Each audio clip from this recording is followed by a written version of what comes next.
you for the next 3 hours. Mike Farron, MLB Network Radio, is going to swing by in about 5 minutes. The latest on the Padres offseason. Mike Farron, MLB Network Radio.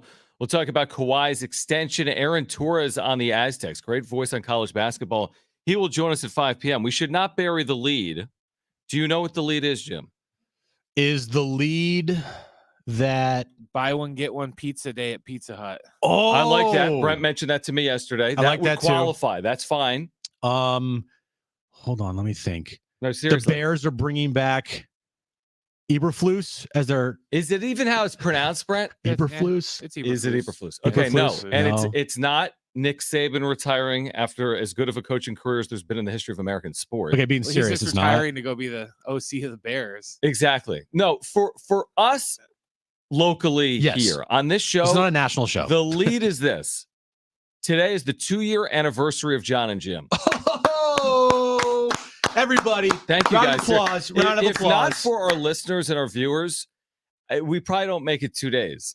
To be honest with you, the only way we got a show initially was because of some of the successes we were having previously doing like the wrap-up show on radio. And basically our PD at the time, program director, taking a bit of a leap of faith. But we've made it 2 years. If you want us to make it another 2 years, we really would appreciate it if you continue to support the show. Listen on the free iHeartRadio app. Take us with you. Find us on San Diego Sports 760. Find us now on YouTube as well. But 2 years ago, this show was born. It's our 2-year birthday. Right. Happy So like birthday. we had this conversation, like this would be like day one of your junior year of high school. So Because- we're now going into our 3rd year, right. but we just turned 2. What's the over-under on the length of the show? 4.5. 4.5 years. Because we have a 2-year contract. So Well, that wouldn't even add up. That actually doesn't mean That would be anything. four- But that would be still, 4. 2, 1, 2. About 4 years. About 4. You don't yeah. think we make it beyond that? I hope we make it beyond Okay. that. We'll see. What do you guys think? How long do you think the show lasts? 70470. Should I put a poll out? How long do you think our show Yeah. lasts for? How long do you think the show's going to And last? just like a relationship anniversary, I totally forgot. Well, that's the thing. Here's the thing. I was putting my shoes on at home, and I asked Chris, I'm like, don't tell me it's January 11th, because I was remembering that January 10th is the anniversary of the show. I'm like, what day is it? Like whatever, calendar day. And she's like, it's the 10th, I think. I'm like, oh, thank the Lord. Because if it's the 11th, we would have missed the anniversary. And I was thinking about it like 2 weeks ago. Yeah. No, What's your remember. highlight? No, my highlight? Yeah. Like how are you going to remember maybe the last year? What's the biggest thing we've covered in those 2 years? The biggest thing that we've covered Aztec locally, I would say there's a couple. One, it's the passing of Peter Seidler. Yeah.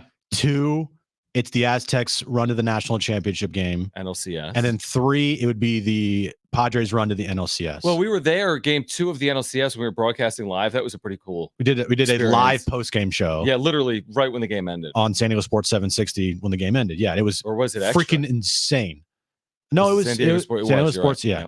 And that experience downtown was once in a lifetime. I think the only way it tops it if the Padres are in the World Series.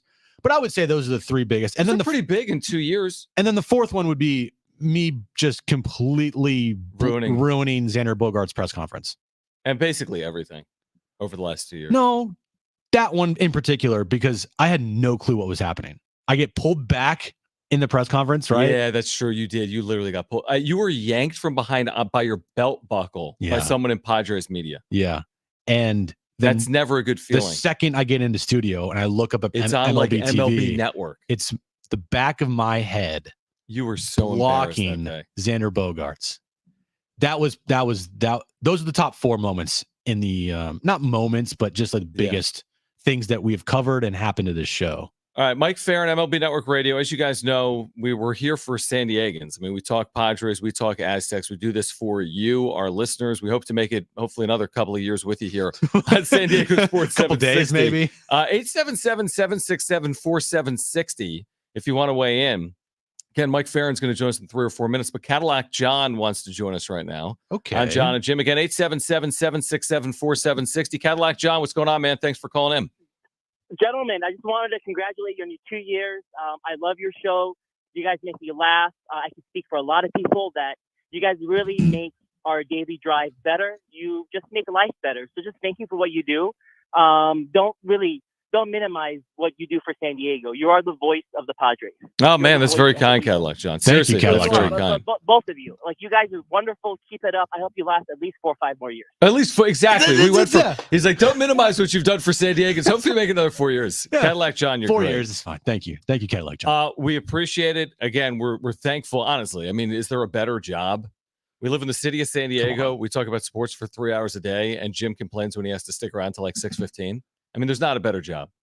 I don't do that. And you don't typically do that. I stay usually longer than you do. You're out before I am. You do. Yes, that's fair. Yeah. I do a lot before the show. But hey, you're kind of right. If someone told us, hey, guess what? You have to go another hour. Yeah, the best is when Jim's like, this is a joke. We have to start at 2:30. This is like a 3.5 hour show. Has anyone ever had to work 3.5 hours? That's not me. I know. That's not me. I'm just kidding. But it's fun talking sports. Yeah, but thank you to everybody out there for making the show what it is today. It kind of feels like we've been doing it a long time, but it also feels like we're just getting started. Well, I agree with you. I completely agree. It really, the brainchild or the way this started was, I remember actually the day back on the production side when it was during the pandemic, and maybe I was finishing up like a loose cannons and you were here. And I remember having this conversation, like, we need to do a post-game show around the Padres in 2020 during the pandemic. Mm-hmm.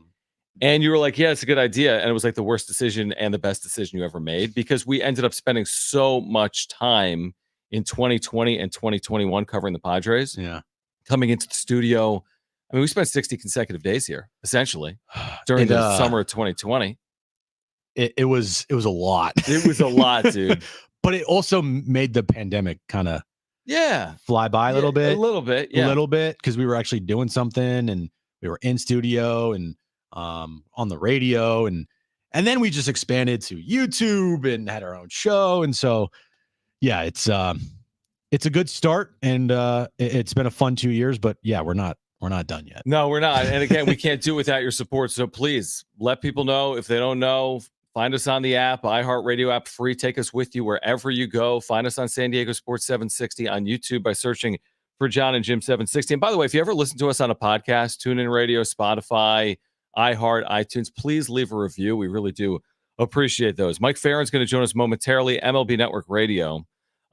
Dennis Lynn was on with Darren Smith earlier today. We can get into some of that conversation. Dennis writing within the last 24 hours that Ha-Seong Kim has been at least internally discussed as a trade candidate for the Padres, because they need to land this plane, so to speak, right? There's a lot of outstanding pieces on this 40-man roster, and they still don't have outfielders on their 40-man. I mean, they don't even have 3 outfielders on their 40-man roster, right? They have 2 still? They have 2, Jose Azocar and Fernando Tatis Jr. One of them's terrific, but they're going to need a couple of additional outfielders as well. So how do you do it? Do you do it by just signing some guys off the scrap heap? Or as Dennis theorized with Darren earlier, and we'll play some of that sound later, is he was kind of going down the path of we might see some sizable trades between now and the start of the season in March. Yeah, the thing that I took away most from the Dennis Lynn mailbag is that the Padres have had internal discussions very recently about trading Ha-Seong Kim. And it's something that we've talked about. It's been mentioned, and we have our opinions on it. But to see that from Dennis, to say that they have internally talked recently a lot about the potential of trading Ha-Seong Kim, because they still have so many holes on their team. And he's pretty much one of the only guys that you could get some value back for because of his contract and how good he is and how many people have called on Ha-Seong Kim. It feels like it's heating up, but man, I don't know about that one. Let's start our conversation there with Mike Farron, who's just a terrific resource for baseball fans and Padres fans on MLB Network Radio. Mike Farron back with us on Jon and Jim, San Diego Sports 760. So Dennis Lynn in The Athletic wrote in a mailbag today about the idea, the possibility of maybe moving Ha-Seong Kim, because the Padres have holes, and how do you fill them with some of their salary issues that they're experiencing right now as well. Would you entertain that, Mike? Ha-Seong Kim coming off the year he just had with 1 year left on his deal. Should the Padres go down that route or not? I mean, I think you have to listen to everything, right? As painful as that might be, and as good a player as Kim has been. But I think you have to be prepared for just about anything. If you're the Padres, if you're going to try and get to a spot where you can compete this year, you know, there were 2 outfielders on the 40-man roster. Right. Yep. So, yeah. I mean, I think you have to consider it. I think the problem is that, like, if you're dealing Kim, what are you getting? The return on players a year from free agency isn't always great. So are you doing it to move salary to be able to sign a free agent that you feel can impact the roster? With the idea of, let's say it's Cody Bellinger, where you can move Cronenworth to second, then maybe that makes sense. If it's you're trading Kim for somebody who might be available for on a 1-year deal to just kind of shift positions, because Cronenworth really isn't a first baseman. He's better served to play second. Then I guess I can see that. But, I was thinking about some of this today. Like the Jesus Luzardo talk, the fact that the Padres have not been mentioned more regularly kind of surprises me. The Marlins have entertained trade talks. He's got 3 years of control left. He would certainly fit a lot of what the Padres need still in the rotation. And they have young players that I think would line up pretty well with what Miami should and could be looking for. So I understand why they would listen on Kim and why they're discussing it, but I'm sure that part of the reason he hasn't been dealt is because either A, they don't have the stomach for it, or B, they haven't been able to find a way to fill multiple holes by trading one player with 1 year control. Mike, with how many holes the Padres still have left, if they don't fill these holes with, legit major league talent, and they decide to go to their system to fill these positions that of need, do you think that they still could be a playoff team this year? Or do you think they have to make at least one more move, pretty potentially sizable move, to fill the left fielder, center fielder, left-handed starting pitcher? What do you think on that? Well, they definitely need outfielders. And I don't think that, what are they going to do to fill that spot? Jacob Marcy, who hasn't really played above Double-A, if they're going to go internally, Nathan Martorello, who played, some left field this year, but is really a first baseman and doesn't have impactful power. I'm not sure has impactful power. He didn't show it in college. He showed better power in pro ball. I don't think you can look at those guys and say, man, they're going to jump right into the lineup and be an impact. And I think even with Jackson Merrill, who's going to be a pretty good hitter, it's a big difference between making the jump largely from Double-A to the big league. It's not impossible to do, but most guys struggle with it. And so I think that they probably need more talent. I mean, one of the things that they need is they need to fill these major league holes, but they also need depth. And that's something that really bit them, I felt like, last year, is that this is, I think, something we've talked about a fair amount, is that I think one of the most valid criticisms of the A.J. Preller era has been that they haven't always had a roster that seems like it has really functioned well. He's been really good at acquiring star talent, but it hasn't necessarily had the secondary pieces that, if there are injuries or if there are poor performances, that you can turn to. So, I think it's hard. I'm hard pressed to see a way where all of a sudden the farm system fills all of the needs that they have for the majority of the year, and that they're contenders. So going outside the organization is going to be a need. And I would be willing to bet that that's the way the Padres feel too. They've gotten their system back up to speed pretty quickly. And they have some talent that's there, without a doubt. I think they're a really good scouting organization, first and foremost. But I think that they know that there's a gap between when those guys are ready and what they need right now if they're going to try and make the postseason.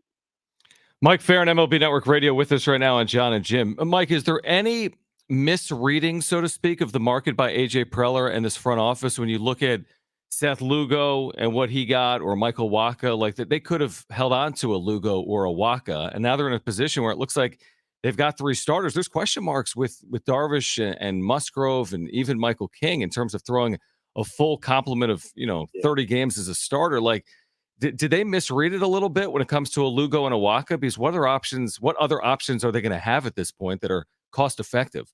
Well, I think, Wacha and Lugo, neither of those guys made 30 starts either, right? So, fair. That's part of it. I don't think that they misread the market. I think they had to make some very difficult decisions on how they were going to get their payroll to a lower number. And the easiest way to do it was to decline the options on those players. That's basically what it was. This was not a misread on their part. This was the financial realities of what the mandate from ownership was. So, is it easy to fill those spots? No. Can you find another Nick Martinez or Seth Lugo or Michael Wacha who can come in on, a lower guarantee deal to try and recoup some value? Yeah, I think that there's that possibility of finding those guys. It's still a pretty decent starting pitching market as it sits right now. There are a fair amount of good starters, basically average or better starters that are available on the market. Whether or not they can get into those price points right now, I'm not sure. But Marcus Stroman theoretically would be a fit. I think a name that I keep kind of seeing people bandy about, and I haven't seen it with anywhere credible necessarily, is Hyunjin Ryu would be a really good fit. In that ballpark, guy who, if he's able to give you 140 innings, he's been a really effective starter. I think Hyunjin Ryu would be a nice fit and probably be relatively inexpensive. Michael Lorenzen, the end of the season was not good for him, but I had a chance to see him in the middle of the year in person, and I thought it was the best that he'd ever looked. And I wonder how much of the end of the year was fatigue the first time starting through a season in a long time for him. I'm a big Michael Lorenzen guy. I think he really knows how to pitch. He's super competitive. He's a Fullerton guy, too. He went to Fullerton. He's basically, he is maybe the second best two-way player in Fullerton history behind Mark Kotze. I think he'd be a really interesting guy, probably in that $7 or $8 million range with incentives beyond it, that I think could be really effective. I mean, he had a really good slider last year, and he locked his changeup back in, which, when it's on, is a really effective pitch. But as a guy who pitches the back end of the rotation, I think you could do a lot worse than him. And I think he's a guy that certainly fits those kind of price points. I haven't heard him linked to the Padres at all, but he would be a name that would make a lot of sense, I feel like. Yeah, no, those are great names to mention there as well. Going big picture here, Mike, it's been a quiet, not quiet, but it's been a slow, hot stove this winter. Why is that? And do you expect it to maybe pick up anytime soon, as being so close to spring training as we are right now? Well, as somebody who, like you, has one sport in town that they cover, yeah, 30 teams instead of just one. I would like it to pick up just a touch. I can't, beggars can't be choosers. I don't mind it taking into January. It does give us something to talk about, but at the same time, I'd like it to pick up. I mean, I think there's a couple of factors that are at play, right? Some of it was the nature of the top of the starting pitching market and the Ohtani and Yamamoto stuff. Some of it is something that Padres fans are all too well aware of, which is the television situation, which is impacting a number of teams. They were supposed to be hearing today on the Valley bankruptcy and MLB's deals, and specifically deals for the Rangers, Guardians, and the Twins. And that got pushed back another 9 days. So I think that could be part of it. And I think the other part is it's just not a great free agent class, right? Like, last year's free agent class was really good. That's why you saw 40 of the top 50 guys go off the board before we got to January. This year, it's not quite the same. I mean, like, if you start looking down the guys that are in your market, you can find some pretty noticeable warts, right? Like, we just talked about Bellinger. Like, I think Bellinger would be a great fit for the Padres, but there are some pretty real questions about the quality of his contact. Matt Chapman's a tremendous defensive third baseman who hits the ball really hard, but hasn't gotten very many results in the last 2 seasons offensively, outside of the first 6 weeks of last year, and who strikes out a ton. You guys saw Blake Snell, for better or for worse, last year. Like, Blake Snell's an awesome pitcher who can be really painful to watch because he puts a lot of guys on base. Seems like an awesome dude. Like, everybody around the Padres seems to love the guy. He's got a lot of good things going for him, but he walks guys. Jordan Montgomery is going to command kind of a 3-4 starter, and he's good. Don't get me wrong. Jordan Montgomery's a really solid starting pitcher. He's not the guy that you go out the street, man, that's a 9-figure guy. That's the top of the free agent market that's left right now. And I think that's a big part of it, is that they're trying to push to the biggest number that they can. And a lot of them are represented by Scott Boras. And Boras always gets the biggest deals for his clients.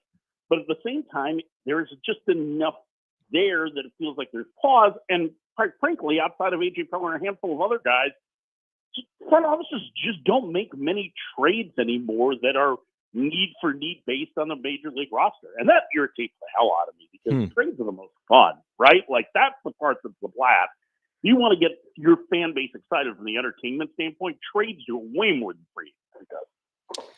Well said, Mike. Mike Farron, MLB Network Radio. We probably have about 90 seconds, but if you were forecasting projections in terms of free agent dollars for a Blake Snell and or a Josh Hader and or where they may end up, I mean, what are your front runners here for a Snell and a Hader? Is Hader going to get 100 like Diaz? Is Snell going to get 150 range? What are you thinking? I mean, I think Snell in the end is going to get a pretty sizable deal. I think it's going to be north of $140 million. I think, maybe 150-ish. That probably makes about right. For all of the things we talked about that are concerns with them with the walks, I mean, there's still nobody that misses bats that's on the market quite like Blake Snell. And, he has been relatively healthy the last couple of seasons, and he does have a couple of Cy Young awards on top of it. So I think he'll get there. The Hader question is really interesting. I'm a little surprised that there hasn't been a more robust market for him. Now, maybe it's because Philadelphia, who would seem to be a team that would look for a closer like him, has kind of sat out the market because they largely have their needs filled, or if it's Texas because they don't have their television situation settled. Hader being out there, I don't think it's out of line for him to ask for the biggest contract ever for a closer. That makes sense. He's been really, really good. It's just a matter of finding the right fit, and I haven't seen that one yet. And so I'm a little more skeptical on him just because I'm not sure where the suitors are versus Snell.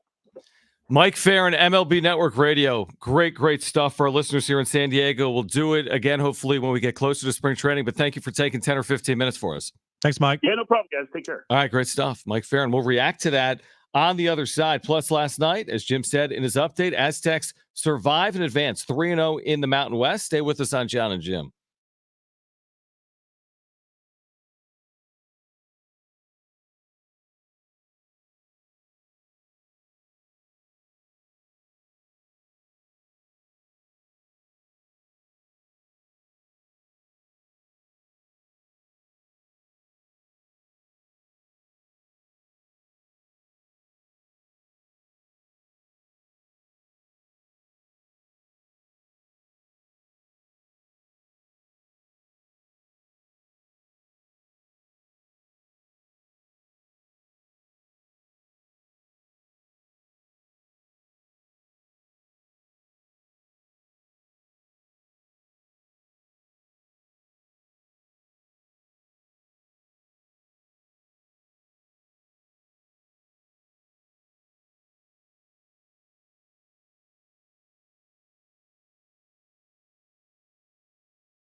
We'll react to our conversation with Mike Farron from MLB Network Radio. We're celebrating our 2-year anniversary of Jon and Jim, plus the Aztecs last night, surviving and advancing. Next.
All right, this update is brought to you by DraftKings. We'll start with the Aztecs. They beat San Jose State last night, improving to 3-0 in conference play, thanks to a huge J. Powell block at the end of that one. Next up for the Aztecs, they take on New Mexico at the Pit, 11 a.m. on this Saturday morning. Moving over to the NBA, Kawhi Leonard signed a 3-year, $153 million contract extension with the Clippers. NFL news, Pete Carroll stepped down today as the Seahawks head coach. And the shocking news of the day, Alabama, Nick Saban, he is retired after 17 years and 6 national championships at Alabama. This update's been brought to you by DraftKings. All right, we're celebrating the 2-year anniversary of Jon and Jim. How are we celebrating? What'd you get me? We're not really celebrating, but I do have Give me one. Aztecs Raspberry Kombucha in studio. Are you going to drink some kombucha right now on air? Give me one. Really? Give me one.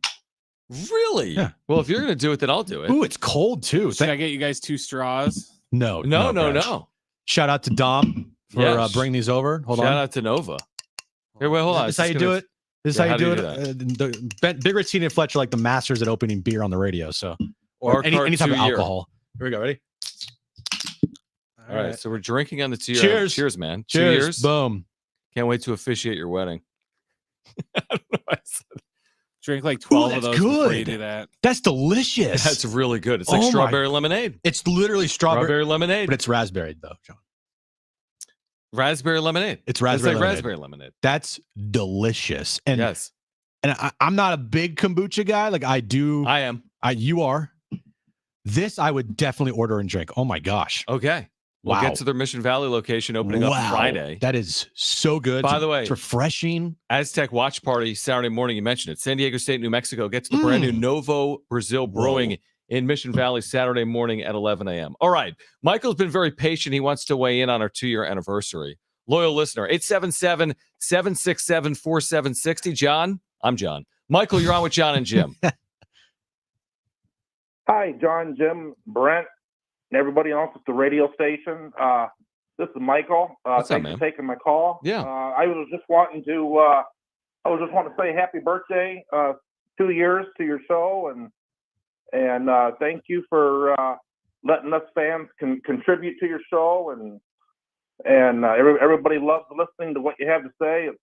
It's great for us fans, and keep up the good work. And I feel San Diego's going to have a lot more great things to talk about here in the near future with our teams.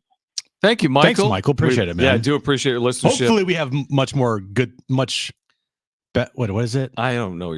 Hopefully we have good things to talk about with San Diego sports teams up in the upcoming future. 2024 is an interesting year. I mean, from the Padres' perspective with the question marks, obviously Aztecs basketball, the expectations are through the roof as we turn into 2024. Football with Sean Lewis, I think there's a ton of excitement around that program. Going back to what Mike Farron, by the way, told us earlier, just about a handful of minutes ago, he threw out legitimate names that the Padres should be looking at. Mike Holder. Will Holder? Will Holder. What is wrong Listening. with you? Listen to this. He said Jesus Luzardo via trade. Okay. He said he really liked Michael Lorenzen, potentially as a back-end fit. He thought Marcus Stroman, again, the dollars might not perfectly work, but he thought Stroman would also theoretically be a fit. He also said Hyunjin Ryu would be a really good fit for the Padres. So he gave you 4 names. Mm-hmm. Again, do they have the money to do it? I don't really know. It's going to take 10, 15 plus to bring in a legitimate starter potentially in this rotation, but that's the cost of doing business. And he said the same thing that we've said, which is if you're solely relying on your system right now, you're probably going down the wrong path. Yeah. If you're doing that and we see an outfield of potentially 2 rookies and Fernando Tatis Jr., you're in trouble. And yes, I know it's Will Holder, not Michael Holder. I was saying Michael because of Lorenzo. Sorry. Anyway, if they have, 3 rookies in their opening day lineup this year, center field, left field, and potentially like first base, that's a problem. I don't think that would be the case. I don't think so either. No, I don't think that would be the case. But at this moment in time, John, it's a very realistic possibility because you have nobody else. I mean, are you going to have a center field, Zokar, Tatis, and then who else in left field? Like, I mean, that to me screams you got problems. What is it? Is it does Yoda say like patience, my friend, or something? No, but there's something about like patience is a virtue. He does not say that. Okay, but he's seen a lot because he's old. My point is, we have to be patient. It's only January 10th. Whoa. That's what you're saying? That's what who do we just have on? I think we're drunk. We've had so one you guys each sip. had one sip. We had 2 have sips of this amazing Mike kombucha. Mike Farron said that. Listen, he'd prefer that the offseason more was happening this offseason too.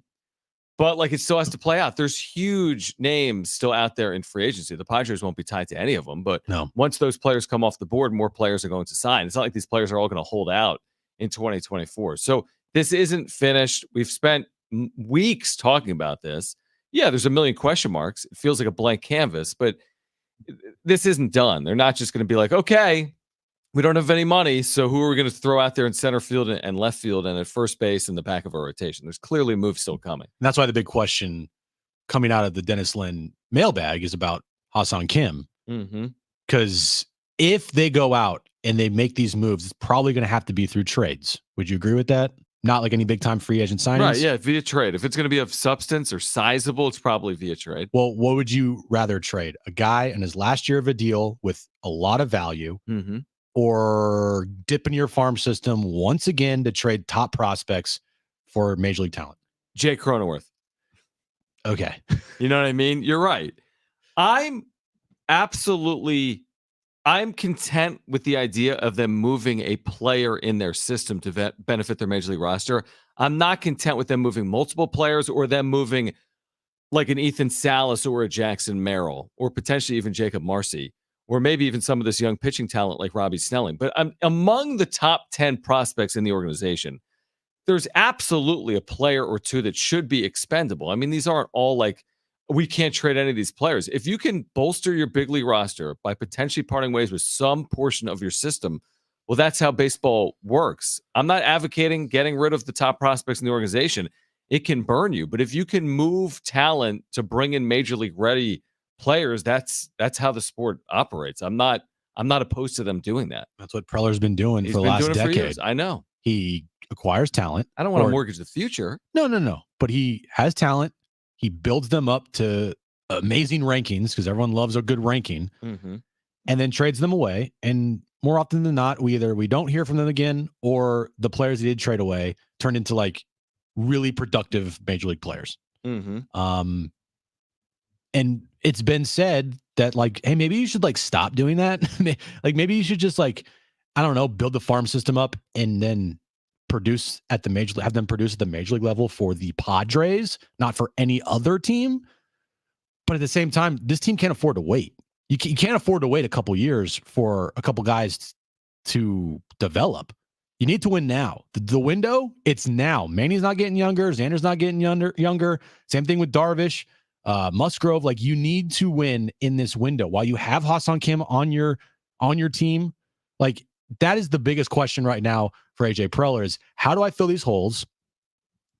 Do I dip into the farm system to do it and trade away more prospects, even though we've traded away like every prospect for the last 10 years that's top ranked in the system? Mm-hmm. Or do I have to go out and be super uber creative with signing players to low contracts and hope they turn out to produce well? What's interesting is if this was AJ Preller's first year as GM, I would tell you he's set up well. Yeah. Because I would be looking at 2025 as a real jumping off point where you could see how this thing could crescendo potentially with core players still in their prime and a young system turning over, so to speak. 2024 feels maybe a bit too soon. Let's go back to the phones here. 877-767-4760 if you want to weigh in. Dave does. He's on with Jon and Jim. Dave, thanks for calling in. Hey, congrats, guys, on survival of the fittest here on Made it on the radio. Survivor Radio Edition. Remember, it all started with our good friend Emilio. Yes, it did. And, he has gravitated, in case you haven't paid attention, over to the Cincinnati Reds. So we'll have to watch his good luck there. His progress over there. So good going, Jim. Just I'll never forget that night where I won't either. melted down and you melted down with him. Man, that was amazing. Yeah, it was bad. It was great. So anyway, question. So if you get rid of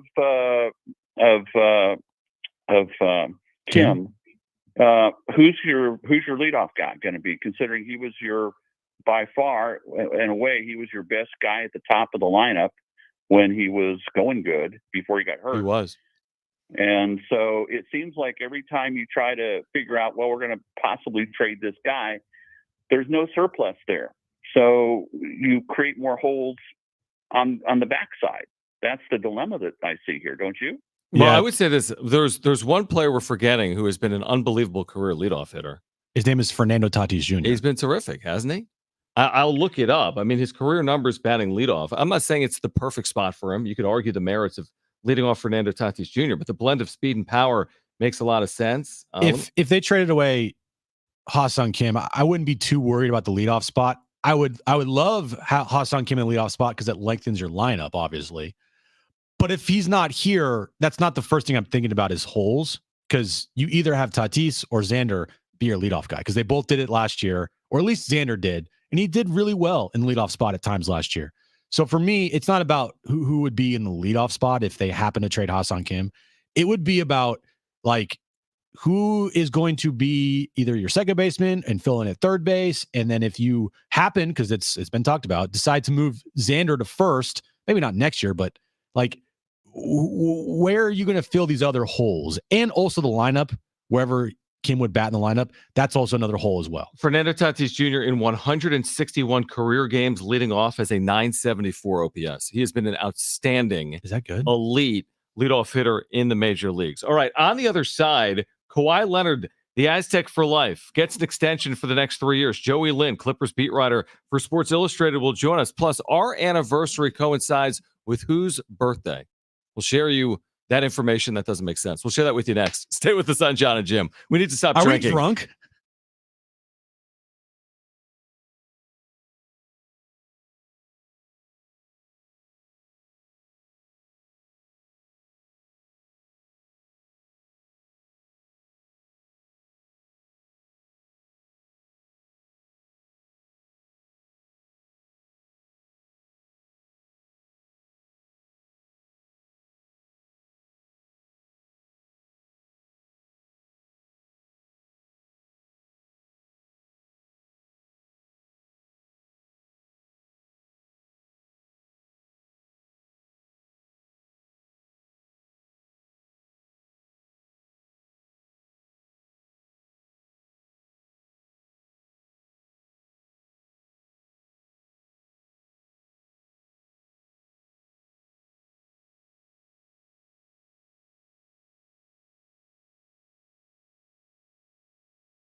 All right, on the other side, Kawhi Leonard gets a 3-year extension. Joey Lynn, Clippers beat writer for Sports Illustrated, will join us next.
All right, so whose birthday coincides with the 2-year anniversary of Jon and Jim? We're going to catch up with Joey Lynn, Clippers beat writer for Sports Illustrated, momentarily. But whose birthday coincides with our 2-year anniversary?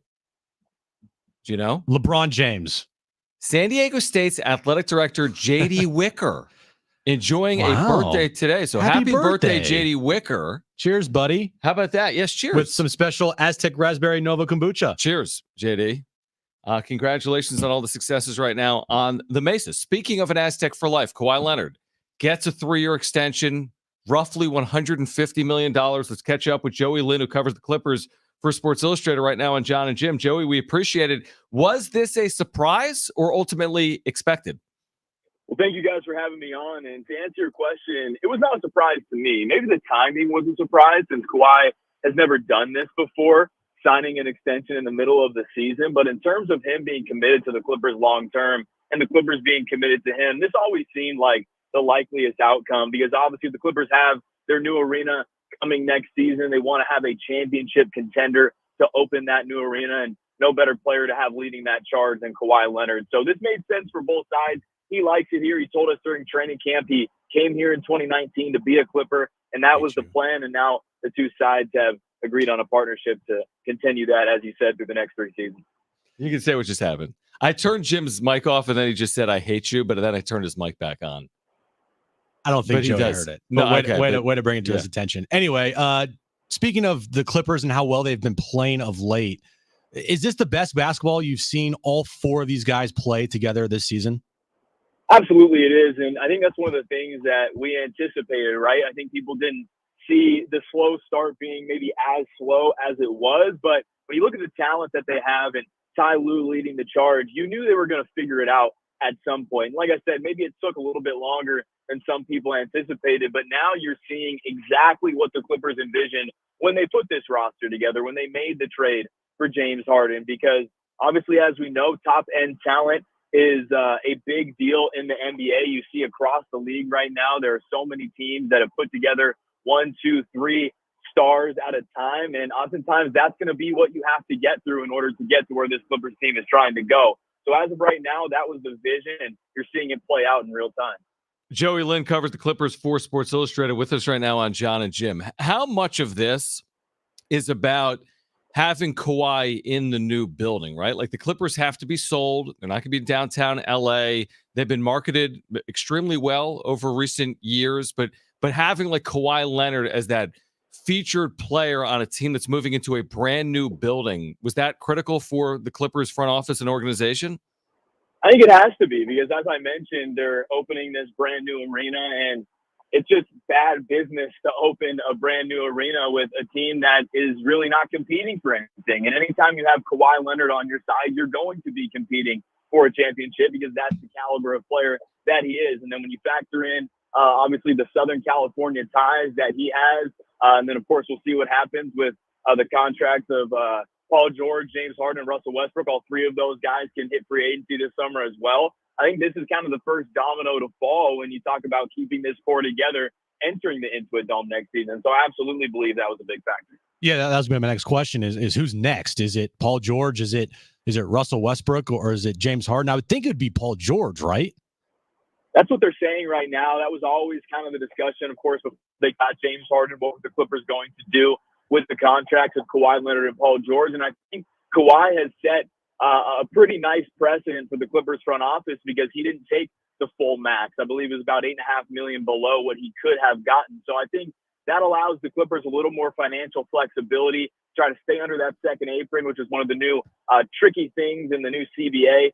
That's one of the things that the Clippers are going to be looking at. But to answer your question, Paul George would likely be up next. And I think the thing about this Clippers core, especially now with Kawhi back committed for the next few seasons, that they all want to be there. I think it was never a matter of, do these guys want to remain Clippers? It was just logistics of how are they going to get that done? What is it going to look like? Well, the first domino has fallen, and now I think we're going to have an opportunity to see the Clippers lock up one, two, or if not all three of their Southern California stars. All right, so this is a theoretical that we play sometimes on local sports talk radio in San Diego. If Kawhi somehow led the Clippers to a title, again, you look at the history of the organization, it's a bit of a reach. But if that were to transpire at some point over the next 3+ years, in terms of his legacy, winning with 3 different teams, and there have been highs and lows, obviously, in his career, but if he's able to win with the Clippers, what does that do, if anything, for Kawhi's overall legacy? Well, I think his legacy is stamped already as it is. There are very few guys who have done what he has done, obviously in San Antonio, but then even taking it to a whole nother level in Toronto, bringing them their first championship and the way he did it, right? Like, I think a lot of people look back at those Raptors teams and they say, well, you know, they had Siakam and they had Lowry and some of those guys. But you look at the production that some of those guys had, especially in that second round series versus the Philadelphia 76ers. And Kawhi was very much on his own for some of those games. So I think his legacy is absolutely stamped as one of the few guys who has proven they could be the bona fide number one star on a title team. But winning that with the Clippers, bringing them their first championship to the city that he grew up in, I think that's something that would even take it to a whole nother level because, as I mentioned, he has already proven the ability to do that. But doing that here, with everything this organization has gone through, even since he's been here, would be a big deal, no question. Yeah, I think it's really well said. Joey Lynn covers the Clippers for SI Now. Joey, we appreciate your time, and we hope to do it down the stretch here for the Clippers in 2024, so thank you. Thank you so much for having me, you guys. All right. Aaron Torres covers college hoops. He'll join us at 5 p.m. All right, but here's what happened. I'm going to punch you. So Jim, at the last break, he's so happy about this. He loves this Nova Kombucha. And he's like, I want to put it on social media. I want to tag the right people. Who do I tag? I said, well, you tag Nova. And he said, and who else? Which collective is it benefiting? I said, Aztec Link. He's like, okay, great. So he puts it all together. Then I see the tweet up. I'm like, no, it doesn't benefit Aztec Link. It's Mesa Foundation. Take the tweet down. So then his mic was off, but then I think I turned his mic on or something.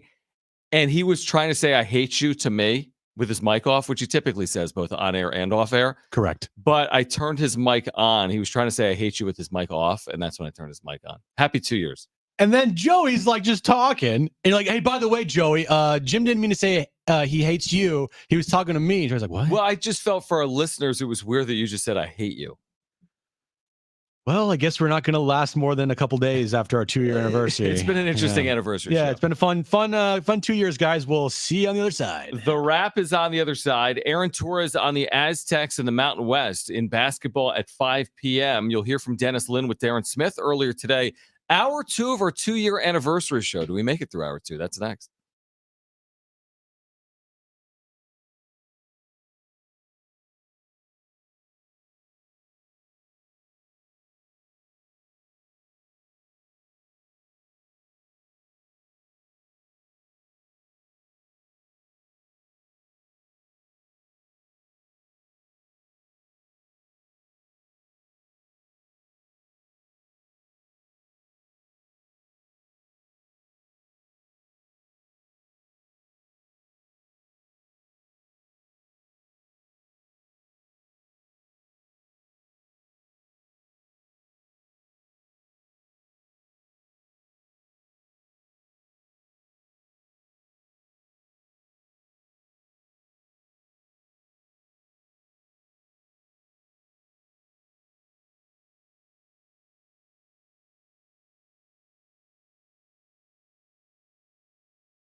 All right, this update's brought to you by Indeed.com. We'll start with the Aztecs. They beat San Jose State last night thanks to a big block at the end of the game by Jay Powell to secure the victory. They're 3-0 in conference play.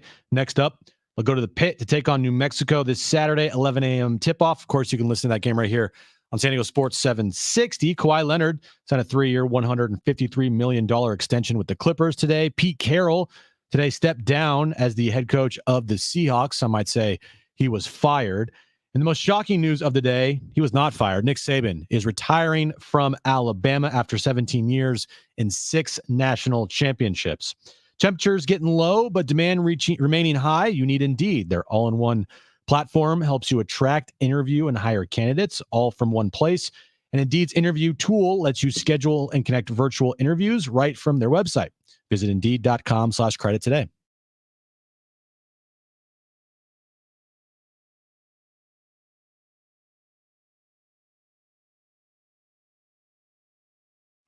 All right, San Diego and Southern California, what's going on? Hour 2 of Jon and Jim with you until 6 p.m. Aaron Torres, Fox Sports, great voice on college hoops. Will join us to talk San Diego State and the Mountain West coming up at 5 p.m. We have Aztec basketball for you Saturday, San Diego State, New Mexico, 11 a.m. Pacific. You can hear it right here on San Diego Sports 760 pregame coverage beginning at 10:30 in the morning. We haven't even touched on it. Let's do that briefly here before we get to the wrap.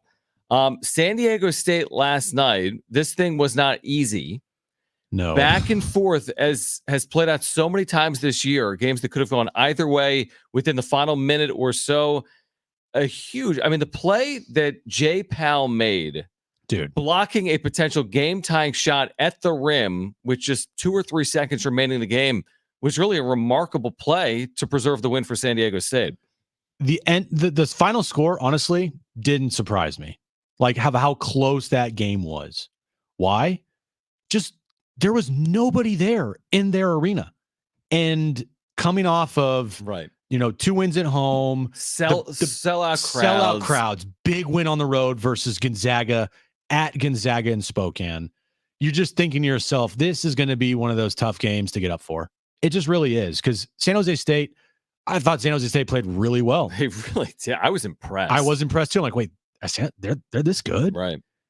But the atmosphere and the lack of fans there, I mean, shooting free throws, and there's no fans in the stands behind the baskets. The baskets. Either of the baskets. None. Yep. So I heard Dutch on with Darren earlier today. He mentioned that this was going to be a really tough game. I didn't hear him talk about the atmosphere and just one of those potential letdown trap type of games. But this absolutely was one of those letdown potential trap type of games. But thanks to Jay Powell at the end, because that game should have been tied and potentially heading to overtime. No doubt. And by the way, if he's there a split second late, it's an and one. Or foul, he might foul him and the basket's good. It was just a layup at the rim. I said this on the Fusion with Darren just about an hour or so ago. I said, of the 2 games you have this week with Albuquerque, which is like a quad 1 opportunity, and San Jose State, which is a quad 3 opportunity, I think the San Jose State game was the game you got to get, because you want to keep your resume clean. If you lose to New Mexico, you lose to New Mexico. Now, Aztecs aren't thinking that way, but I'm saying from a resume perspective. But beating San Jose State, it goes a long way. This league is going to be unbelievably tough. Every road win is a great win, including last night for San Diego State. They, continue to, not they, but Jaden Ledee continues to show that he is one of the best players in all of college basketball. And by the way, last night, Mike Dunleavy, the GM of the Warriors, was there watching that game. Okay, so he was fouled 15 times. He took 19 free throw attempts. He scored 31 points. This really felt like a little bit of a varsity JV dynamic in that matchup. Oh, yeah. And that's not to discredit San Jose State. This was literally their game plan. When he touches the ball, foul him. Mm-hmm. They did it 15 times. 15? That was the only way they could theoretically stop him. But they didn't stop him because he scored 30 plus points. He still points. scored 30-something points. I think if the season ends today, he's a first-team All-American. Oh, for sure. First-team All-American, Mountain West Conference Player of the Year, and probably a first-round draft pick in the NBA. See, that'll be an interesting conversation. I'm excited to get like some NBA draft experts on as we get later in the season and then into the offseason. Like, is he potentially a first-round pick? Well, what would be the knock on Jaden Ledee? Is he undersized for his position in the NBA? Defense? Maybe. Okay. Maybe his shot is too line drive. No, he's got such a good shot, I think, for his size, though. But that's what he told us when we had him on a couple times this past summer, and then we talked to him at that event. Shot making is that when he went to go talk to NBA scouts, the biggest thing that they told him is you got to shoot a jumper and you got to make a jumper at a pretty high clip because you aren't the tallest guys. You are massive down low, but everybody in the NBA is strong and big. Sure. So you're not going to overpower them like you did last night against San Jose State. So you're going to have to learn how to shoot a jumper. And I think this year you feel pretty comfortable when he shoots a 15, 16-foot jumper. It's money. He's 40% from 3. I mean, that's amazing. Yeah. So for me, I think he has definitely put himself in the conversation for a first-round draft pick. And if he continues this throughout the rest of the year and he becomes a first-team All-American, he averages, 20 plus and 10, which is very realistic for him. Sure. Leads the Aztecs to maybe a Sweet 16 run or whatever the case may be. It's not out of the realm of possibility. He potentially could be inside the lottery if everything goes his way and he continues to show and play like he did last night for the remainder of the season. The one caveat for me to that, and because to your point, though, he's not just a true post, because he's true post in the NBA you don't see. I'll give you an example. The guy that the Aztecs faced in the national championship last year, one of the best players in the nation, Adama Sanogo, was a true post, an unstoppable force, essentially, in college basketball last year. I want to say he either went undrafted or last overall pick. Well, that's probably but he wasn't why. a shooter. Yeah. He was a post player. Yeah, in the NBA, if you are just a post player, one, you better be amazing defensively. Right. Because shot blockers in the NBA, they're vital, pick and roll guys. Or if you're down low, you better be able to stretch the floor and shoot from the outside. Everyone can shoot outside. All those 7-footers can shoot outside. Everybody can. Yeah. But there's a couple of examples of that last year where you had these dominant 7-footers in college that didn't gain traction in the NBA draft. Now, Jaden's different.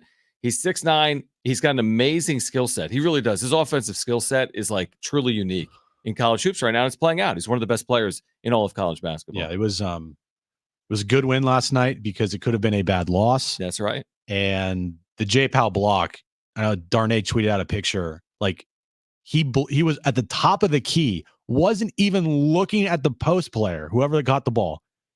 And it showed how far away he was from him. And it's crazy because he was like 10 feet. He blocked the shot clean. Yeah, he's an athlete. And if you look at the picture that Darnay tweeted, he's, I think a good 10 feet from 10 the free feet away throw line from him. to towards the hoop. I mean, it's 10, 12 feet. All right, coming up at 4:30, you'll hear from Dennis Lynn on with Darren Smith earlier today about the Padres thinking here late in the offseason. You'll hear from Dennis Lynn with Darren Smith coming up at 4:30. But right now, let's get to this.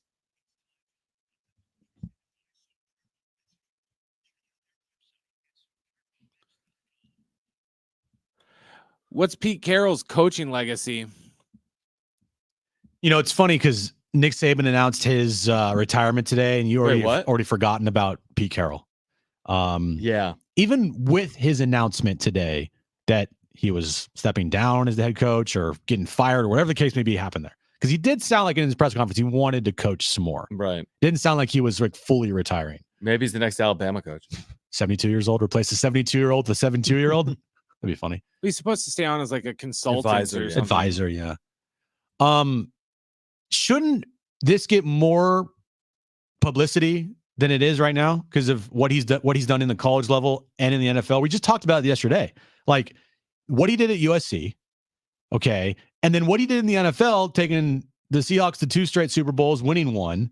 I feel like he should be praised more and thought as a more like legendary type of head coach in just all of football. This century, John Wilner had this on Twitter. What do you think of this? The 3 largest legacies of coaches in football this century: Belichick, in no order, by the way, what I'm saying. Mm-hmm. Belichick, Saban, Carroll. You'd put Carroll 3rd here, but yeah. Belichick, Saban, Carroll, you're 25 years into the century, essentially. A quarter of the century has gone by. He's like a top 3 college or NFL coach. How long was he at Seattle? Like at least 15 years, yeah, right? 10 plus years. 10 plus years? 10 years or so, SC? I thought I said 14, something like that. Okay. He left after the Texas game? There was the sanctions coming, right? Yeah. For SC. Anyway, this is what I would say. 2 things. Even before the Saban news, this was not getting near the publicity it should have gotten. No. But the other thing is that his legacy is always going to involve the second Super Bowl.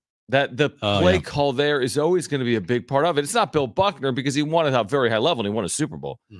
But don't you think that plays a large role? That looms pretty large in Pete Carroll's coaching legacy, doesn't it? Yeah, no one remembers their blowout win over the Broncos in New York. Everybody remembers the throw at the 1 yard line picked off by Malcolm Butler. No doubt. But that's still, sports, that's life. Still, he's one of the best head coaches in football history. Yeah, he is. Next question. ESPN's power rankings ranks the Clippers as the 6th best team in the NBA. Is that too high, too low, or just right? What other 5 teams are ahead of them? The other good teams. Milwaukee's 4. I would say Milwaukee, Boston, Timberwolves, because they're like, I think Minnesota's ahead of them. Number 1 seed in the West. Okay, I'll give them ahead of them. Hold on. Here they are. Okay. Boston 1, Denver 2, Minnesota 3, Oklahoma City 4, Milwaukee, to Brent's point, 5, Clippers 6. At 23 and 13. I'd put them at 4. I would put them at 4. I'd put them over OKC. I'd put them over Minnesota. Because of this like veteran group that they have when you get in the postseason. They have 4 Hall of Famers. I thought it was going to be a disaster. I'll say right now, I was wrong because it's been amazing. And it still could be a problem in the postseason. But they give them credit, man. Give James Harden credit for playing his role and playing it beautifully. And Kawhi and Paul George are finally healthy, playing together. I got to put them above the Timberwolves, and I got to put them above OKC. But I put them below Boston because they made a finals. I put them below Milwaukee because they won a finals and they Denver. Just added, and then Denver as well. So I put them 4. I mean, listen, I really do believe there's a Clippers team that could get to a Western Conference final. And you're right. I think it could be hard against Denver, but they've lost 3 times since the end of November. I mean, they are really cruising right now. They did have a bad loss to the Lakers the other night, but they're 23 and 13, and they're absolutely playing like a team that could win some rounds in the postseason. Next question. What's Nick Saban's coaching legacy? Greatest college football coach in the history of the sport. Couldn't win the big one.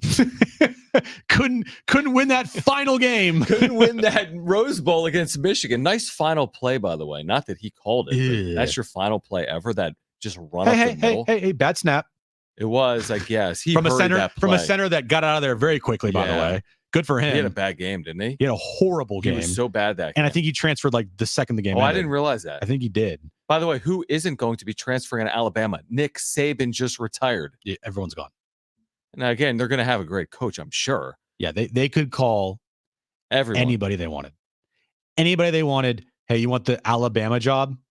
Yeah, sure. Who's not taking that job? My question. Like, does anyone understand how ridiculous 7 national titles in college football is with like the hundreds of teams and 6 at one program and in the playoff like every single year? A bad year for Alabama is a loss. You look at his last 10 years, it's like if they lost a game, it wasn't a great year. His run is absurd. Michigan State, LSU, Alabama. Now, the NFL story is a complete blip, I think, in the grand scope because of how dominant he was in college.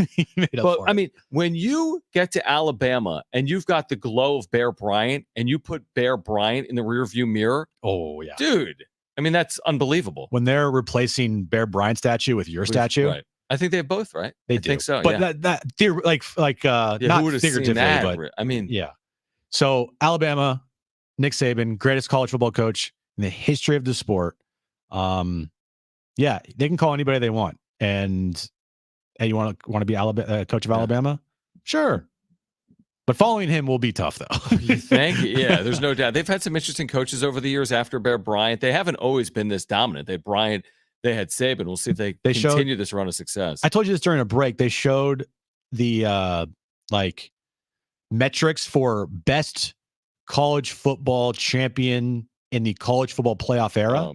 There's been 16 teams, and Alabama has 6 of them, all because, Saban. And the best team ever, according to this metric, was the 2020 Alabama Crimson Tide. With Mac Jones, who else they had? The wide receiver. I'm blanking on his name. Went to Philadelphia. Why am I blanking? Devontae Smith. My first time watching football. Yeah, I know. By the way, real quick, can I throw out a name? Can I throw out a name for the job? I'm not the first to do it, but I'll do it anyway. Sure. Do you know where I'm going? No. They share a TV ad. Oh, Dion. No way. No way. I'm so no. No, but Dion's not a good head coach. I don't. Can we say that off of this year? Maybe. Actually, I take that back. I think he's a Again, good pick of the litter. He's probably not your first choice, but I don't know. It would drum up some excitement. If you gave Deion Sanders every resource in the world, just all the college football resources that you possibly could imagine and want, unlimited cash flow. He is done pretty well in the portal, and but starting with his son at quarterback. Oh my God. You know what? Not a bad idea. It's probably not the best idea, but I don't think it's a terrible one either. Yeah.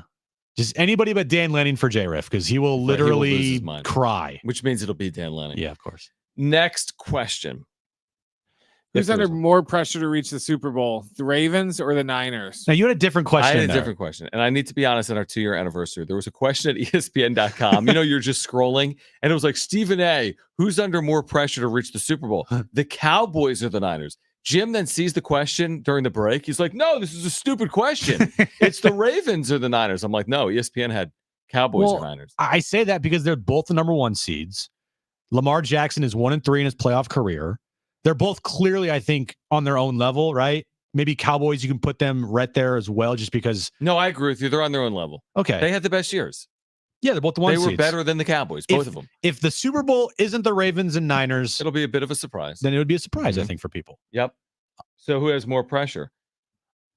I think the 49ers do. Yeah, they've kind of been. I think the 49ers have the most pressure to win it because they've been so close the last 4 years. Yeah. 3 straight NFC title games. 2019, that Super Bowl versus the Chiefs, 3rd and 20. 10-point lead. Or 3rd and 16, my bad. I think the pressure's on them because they've been there consistently for the last 3 years. So close, not being able to get over that hump. I think Kyle Shanahan still kind of lives a little bit with that 28-3, even though that wasn't fully his fault at all, even though everyone loves to blame him for it. And 2019 as well. I think he still lives with that. He needs to get over that hump. And a guy that he's looking across the field at in his own division, Sean McVay, he's won a Super Bowl, and you need to win a Super Bowl here to be on that level, and he hasn't done it yet. And John Harbaugh has a Super Bowl. And it's also with all due respect, the Baltimore Ravens don't have pressure. They're not the Dallas Cowboys. They're not the San Francisco 49ers. It's a different conversation. I think there's pressure on Lamar Jackson to truly be considered one of the great quarterbacks in the modern era of football. You have to win in the postseason. Yeah. I think it sets up pretty nicely for Baltimore this year. I think it sets up better for San Francisco. And I think it's more of a disappointment potentially, as in I think from a point spread perspective, when San Francisco gets whomever they get in the divisional round, they're going to be a 10-point favorite in the divisional round. 10? In the divisional round. If they play the Bucks, yeah. If they play the Eagles, yeah. No. Yes. No. Yes. 9 point. 7 point. Okay. And then if they play Dallas at home, 5.5. It depends on what they do to get there. Sure. If they face the Rams in the first round, which is very plausible, and they beat the Rams handily, then yeah, they could be a 5.5 point favorite at home versus the Cowboys. If they have a hard time versus the Rams, which I think they would, that could be a 3-point game. Okay, but I guess my point would be Buffalo in Baltimore AFC title to me feels like, pretty close to a coin flip potentially. Really? Buffalo, I would think a 3-point line. Dude, the Baltimore Ravens, I don't think people realize just how good they were dominant. Season I know they have had. Historically, they're one of the best teams historically in the regular season ever. Like there's a stat called DVOA. DVOA talk. I don't truly know it, but it pretty much tells you just how good you are. It's like the war stat in baseball. Okay. And right now, the Ravens have the 6th best DVOA in the history of the sport. How long back does DVOA go? Is this like exit velocity, which has been around for 7 years? Whip it. I love that song. I don't know. I don't know how long it goes You're back bringing to. up stats that you don't know what they quantify, nor what it stands for. It means they're really freaking good, is what I'm trying to say. That. Okay. I'm telling you, they're really freaking good. DVOA, defense adjusted value over average. So it's a defensive stat. It doesn't even have to do with Lamar Jackson. No, it's not a defensive stat. No? Defense adjusted value over average. Someone? I don't know, dude. My You just point said they've been great. They've led is the 90% of Ravens- the time all year. Yeah, they're really freaking good. I don't see anybody in the AFC. Okay. I just don't see anyone beating them. So collision course. Baltimore, No, San Fran. I think the Niners have a harder path. Is what you think the Niners have an easier path? I do. I think they have a harder path. I We'll think find the out. Rams, the Cowboys, if the Lions get there and Laporta's back, AFC, Chiefs are down. Dolphins are. I don't think the Dolphins are beating the Chiefs. The Browns, you really trust Joe Flacco? They have a good defense. Bills, they're a freaking roller coaster. Yeah, but they've won 5 straight. They have Josh Allen, and they've made postseason. I mean, they're kind of in the conversation to take the next step. Are they not? I just don't think they've had that season where I could see them doing it. They've played really well the last 6 games, but are they a team that you see as like taking that next step now when the regular season was just a giant roller coaster for Ask them? me in 3 weeks. Okay. All right. On the other side, Dennis Lynn with Darren Smith earlier today. If you missed the full conversation, you can find it on the iHeartRadio app or at sportssd.com. What does Dennis think is coming for the Padres between now and opening day in Korea on March 20th? You'll hear from Dennis Lynn up next on Jon and Jim.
All right, Dennis Lynn with Darren Smith earlier today, projecting out the rest of the offseason for the Padres before their opener in Korea. You'll hear from Dennis Lynn with The Athletic next.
This update is brought to you by Indeed.com. Aztecs, they got the win last night versus San Jose State. Next up for them, they take on New Mexico at the Pit this Saturday morning, 11 a.m. tip-off. You can listen to that game right here on San Diego Sports 760. Kawhi Leonard signed a 3-year, $153 million extension today with the Clippers. Pete Carroll today stepped down as the head coach of the Seahawks, and Nick Saban announced his retirement from Alabama after 17 years and 6 national championships. Temperatures getting low, but demand remaining high. You need Indeed. Their all-in-one platform helps you attract, interview, and hire candidates all from one place. And Indeed's interview tool lets you schedule and conduct virtual interviews right from their website. Visit Indeed.com/credit.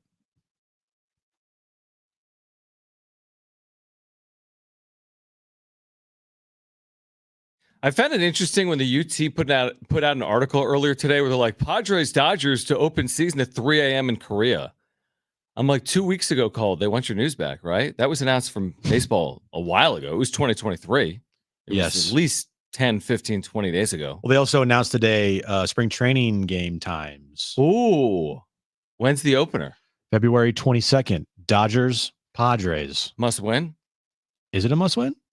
Let's scrap the last 90 minutes of the show and just break down each one. Put it on Twitter. Is that a must win? So February 22nd, is that game in Peoria? It's in Peoria, 12:10 start time. You got to hold serve at home. Yeah, if you don't win that game, then can you really even win the Cactus League title? You're going to need help. I mean, is Mike Schiller even the right guy to be managing this team? Yeah, that's exactly right. Well, I'm glad that's a good segue. Dennis Lynn today with Darren Smith. You need to hear the entire conversation. Really good conversation on the Padres, their offseason with Dennis, who does a great job covering the team for The Athletic. And Darren just started the conversation asking about, like, what's the plan here now that we're into 2024? Here's Dennis. Trying to figure that out myself. I know a lot of people are. Obviously, everyone can see the holes on the roster. I know everyone talks about the outfield, but I think you're remiss not to mention the rotation is still an area of need for them, an area they're talking about. I think maybe slightly lower on the priority list, but if you're comparing it to the outfield, but still something that they would like to address because you look at the top 3 projected starters, Yu Darvish, Joe Musgrove, Michael King in some order. All of them have some injury concerns and innings concerns going into next year. And you've got a lot of young pitchers coming up. And it's a good thing that they're inexpensive, but they just haven't done it in the majors. And no one out of the entire group has really shown over this past year that they're a good bet for like 150 to 160 innings next year. So still got to replace some of those innings. So I think they're looking at both markets, and I get the sense that the trade market's obviously becoming more and more likely. I think maybe it was always going to be a path they were going to go down, but we just haven't seen a trade yet. But at some point before March 20th in Korea, I think you could see maybe a significant trade or two. Oh, it makes you feel good. Makes you feel great. Well, he's like, I'm trying to figure that out too, and I really have no idea. But I agree of the two options of like, hey, let's spend via free agency. How? Because you're gonna have to spend real cheap, right, or make a trade. But even if you make a trade, John, we talked about this. Yes, you're gonna have to you have to take on whatever contract that player has. Wait, what? Yeah, but here's an example. You go get a like 3rd-year player that's like 3 years away from free agency that still isn't arbitration eligible, or like a 4th-year player that's year 1 of arbitration. They're not making tens. Mm-hmm. They're making $5 million a year. They're making $4 million a year. Like, there's a lot of players like that. Now, again, they're not going to come cheap, because those players have great value. Don't you feel like you need more of an upgrade than just like a cheap-ish outfield option, other than a guy in your system, if you're trading away pieces? Yeah, I would agree with that. So then why not go out there and get someone worth a damn? Why not go out there and get someone good that's actually going to make an impact? Such as even if you want to use someone that's already signed. Like, are you saying like Harrison Bader signed with the Mets for $10 million? No. Let's just use that hypothetical. They could have signed Harrison Bader as opposed to made a trade or gone with someone in their system. Are you okay with $10 million on a player of Bader's ability? Good defensive player, not a great offensive player. Fills a hole. Absolutely would start for you 120 games. Is that what we're talking about? Jerkson Profar is cheaper than Bader. Tommy Pham is comparable price maybe to Bader. If you go out and you trade for somebody and their contract is like $10 million or $10 to $12 million, and he's an outfield option because they need outfield depth. Interesting there, Dennis Lynn said that outfield is more of a need than pitching, which at this point I would agree. Numbers, it's probably true. You got 2 outfielders on the 40-man. 2. Yeah, at least with starting pitching, you do have internal options. They might not be ideal, but you have options. Yeah, Waldron and Avila, and you have King. And who's the dude that's Drew always Thorpe injured? And potentially later in the year. Who's Morahone? Morahone. Yeah. They have Luis Patino they brought back for literally nothing.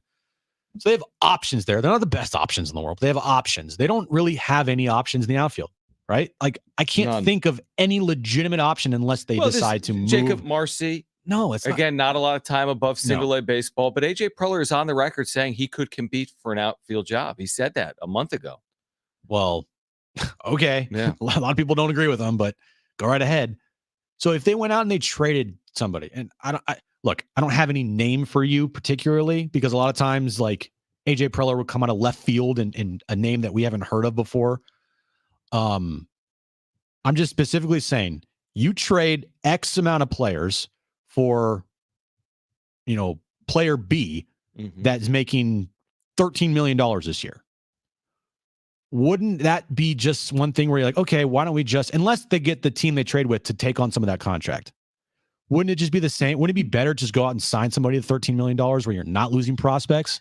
My argument would be this, because hear me out. It's like a good example would be this, a better version of Trent Grisham, someone that's been in the big leagues for 3 or 4 years. Anybody? Right. Anyone. That's a good point. But a player like Trent Grisham that hasn't reached free agency, that is 3 or 4 years into the big leagues, isn't earning more than 4, 5, 6, 7 million is my point. Even if they've performed to a higher clip than Grisham, they're not making 16 million. Yep. And those type of players will, though, cost you more in your system. They'll cost you capital. That's why we've said it repeatedly over the last month. Like, they're stuck between a rock and a hard place. There's no easy answers here. I don't think there's a clear, defined solution to put the Padres in a position where they enter the 2024 season as like the second best team in their division. I think it's possible they could be the second best team in the division, but there's going to be a lot of question marks heading into the year that nobody's going to say on opening day, hey, pretty clearly it's the Dodgers, then the Padres, then everybody else. No, the Padres are going to have to pass teams like Arizona and the Giants, and they're going to have to earn it on field. So it's just, I don't know. It's a hard thing to figure out, even asking people to cover the team for a living, like Kevin Acee, like Dennis Lynn, and others. It doesn't seem like there's any easy fix here. It doesn't. It really doesn't. And that's why we're sitting here wondering to ourselves, what are they going to do? And how are they going to do it? Because as of right now, the options aren't great. And if the only option that we keep going back to is to trade Ha-Seong Kim, you're like, I don't like that option. I don't like that option at all. Even though it kind of makes sense when you start talking your way through it, I still hate that option. I hate it. And it goes back to the term that I've used for Preller this offseason is, the action, the consequences of your own actions are coming back to bite you in your ass. Fix this on YouTube. What did you do? I don't know. I think I left somehow. You moron. I got to fix the camera. Oh, my gosh. Lord If you're watching us on YouTube. 2-year anniversary. Welcome to our lives. This has been probably one of the worst shows we've had of the year. No, it isn't. Of the year, maybe. This year's only like 2 days old. I think by our standards, this is like a top 10 show. Yeah, maybe. Okay, on the other side. I think the kombucha has definitely raised the level of the show, though. You think? I love this kombucha. I love it, too. How did your computer just, stop working? I have no idea. Okay, so on the other side, I didn't even see this that was put in the rundown. Raptors head coach going off on the referees after the Lakers game last night. You didn't hear this? I did, but I didn't know we were going to talk about it. We will do that on the other side. Plus, Aaron Torres, Fox Sports on the state of the Mountain West in hoops, plus San Diego State. He's a great voice on college basketball. He'll join us coming up at 5 p.m. Stay with us on Jon and Jim.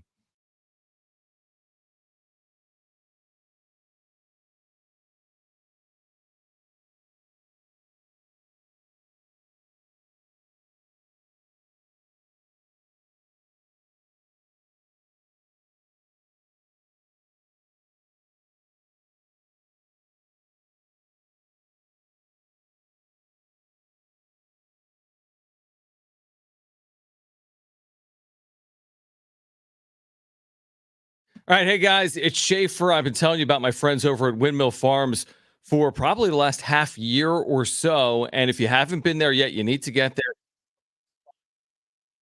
for a quick, easy, affordable, healthy lunch. Get to Windmill Farms. Quick, easy in and out access, great parking. Get over to their deli. Your 8th sandwich is free with a sandwich card. They've got a great selection of sandwiches and more at their deli. They've got really low prices. They pride themselves on that.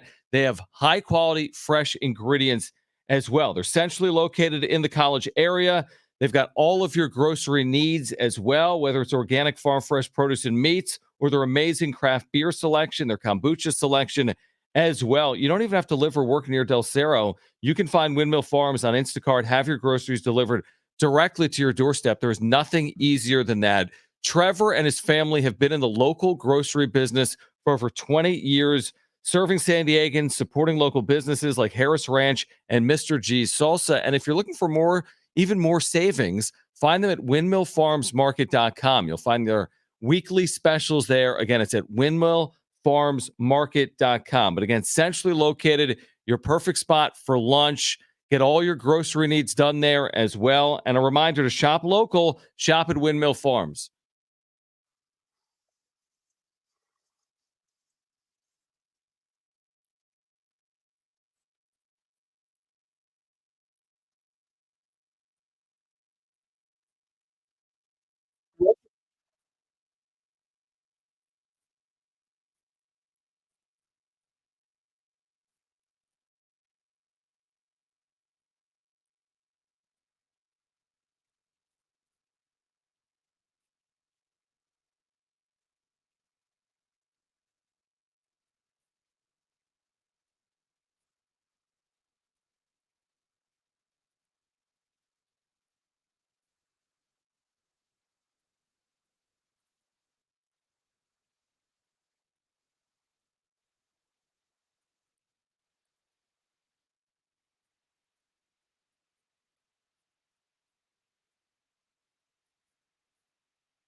shot with 23.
All right, Jon and Jim with you. Aaron Torres, Fox Sports, will join us coming up at 5 p.m.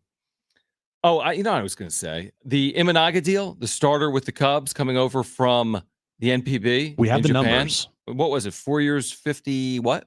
5 years, 53. 5 years, 53. After 2 years, the team can opt out of the deal or they can opt in, which would raise his deal to $80 million. So he would get a raise. Whoa. And then he has another opt out after year 4. How much is it per year? About 13. 13 So and a half, 13 million, 13.25. which is again confirming the going rate for starting pitching. That's kind of the get-in rate. But it's a weird deal because if the team accepts his option or brings him back, right? Mm-hmm.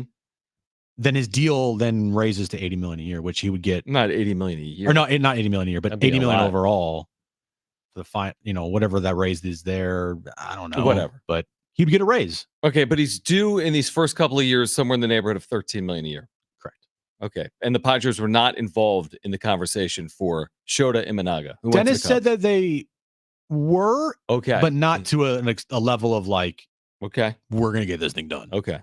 All right. But again, if you're looking for the going rates for starting pitching, you're talking about that $13+ million range right now. And that's why the Padres have been so tentative. All right, set this up. What happened last night in the NBA? Lakers, Raptors, and the Lakers for the last couple years, especially while wherever LeBron goes, let's just face it, his team gets the benefit of the whistle. It's just how it works. But especially the Lakers the last couple years. Do you have data to confirm that? I have data from last night. Okay. So last night in the fourth quarter, the foul disparity, right? Free throws?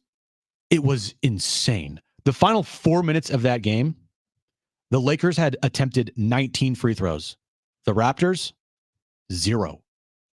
Like, that's just ridiculous. And it's not the first time that there's been outrage over foul disparity. It's not just the Lakers either. Mm-hmm. I know Steve Kerr after Christmas was like, what's happening here? Like, nobody wants to watch this type of basketball game when you're calling a foul every 2 seconds and players are flopping left and right just because they're superstars or whatever the case may be. I mean, I watched a little bit of that game last night. Mm-hmm. There was, at the end of the game, the Raptors were down by 3 and they made a 3 and Anthony Davis just completely flopped and they called an offensive foul. And it was like, what are we doing here? Isn't some of this reviewable now with challenges? At least one of them. Some right? is, but you can't review every call. Right. And you're not going to use your challenge on every call because a lot of times, unless it's a charge call or whatever the case may be, or it's blatantly where the guy does not get touched, the ref's not going to overturn So what's the solution? Is there any reasonable solution? This has been going on as long as time. Go back to the Kings-Lakers series 25 years ago in the postseason. I mean, the easy solution is either better refs, but it's not just better refs. It's consequences to their actions. Like, they don't get held accountable in all sports. Refs, umpires, they don't get held accountable. Like the Lions Cowboys game, complete F up. What happens? They're back on another game the next week on national television. Same thing with umpires in baseball. They F up all the time. They get World Series, games. It's becoming too much of a talking point in all the leagues about referees when it shouldn't be at all. But the point we're talking about this, not because of the Raptors and the Lakers disparity last night.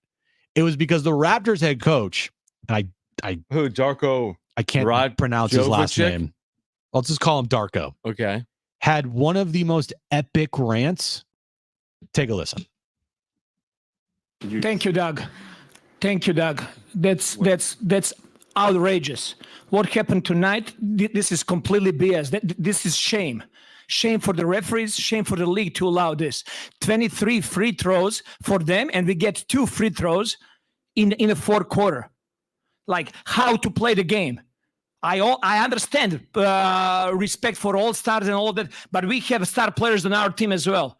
How's possible that Scotty Barnes, who is all-star caliber player in this league, he goes every single time to the rim with force and trying to get to the rim without flopping and not trying to get foul calls. He gets 2 free throws for the whole game. How's that possible? How are you going to explain that to me? They had to win tonight? If that's the case, just let us know so we don't show up for the game. Just give them a win. But that was not fair tonight. And this is not happening first time for us. Scotty Barnes is going to be all-star. He's going to be the face of this league. And what's happening over here during whole season, I've been holding it back. It's a complete crap. Coach, do you feel like you're getting any explanations at all? That offensive foul, did you see, get any explanation? No, there is no explanation. They just come up there, they review and they see what they want to see. They don't want to hear us what we got to say. They don't want to hear the players. They don't just want to protect us. Over the game, they got 36 free throws, 23 free throws in the fourth quarter. What are we talking about? How are we supposed to play? Is this a one-off, or do you feel this has been happening to your team a lot throughout the season? It's happening a lot, but I'm telling our guys, be professional, keep fighting, keep going for the next one. But until when? For how long? What was he? Was he? Has he been fined? A+ rant. I mean, he's going to be fined a ton. Oh yeah, but A+ rant.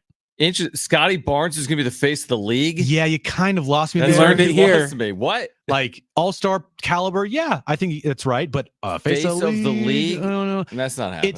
It's the sport is rewarding flopping to a level that makes a lot of fans just not want to watch. Yeah, but this is what people have no issues with stars getting benefits. It's been going on for forever. People understand LeBron gets benefits, Steph gets benefits, KD gets benefits. They all do. This is what people prefer. But the blatant, and I think 3 players in the league that have mastered the flop. Sure. Jokic, Joel Embiid, LeBron James. But again, what are we going to do about it? There's a subjectivity to flopping. You're going to stop the game every single time and look at every single one? Well, they've tried to implement a flopping foul, right? If the referee deems it to be a flop, then it's a same thing in college. Offensive foul. Yep. But the refs aren't going to call a flop on these stars. And LeBron last night just pulling hey, they were fouling us and we weren't fouling them. Shut up. Mm-hmm. Stop. I mean, it's possible. I haven't reviewed the film to see how, if we want to go relitigate this entire game in terms of a foul discrepancy. Like, can we just play? I mean, I'll give calling fouls every 2 seconds. Yeah, and then there's San Diego State last night with Jalen Ledee, who was legitimately fouled 15 times. Okay. You know what I mean? Legitimately, there should have been a free throw discrepancy. But was there? There was. They were.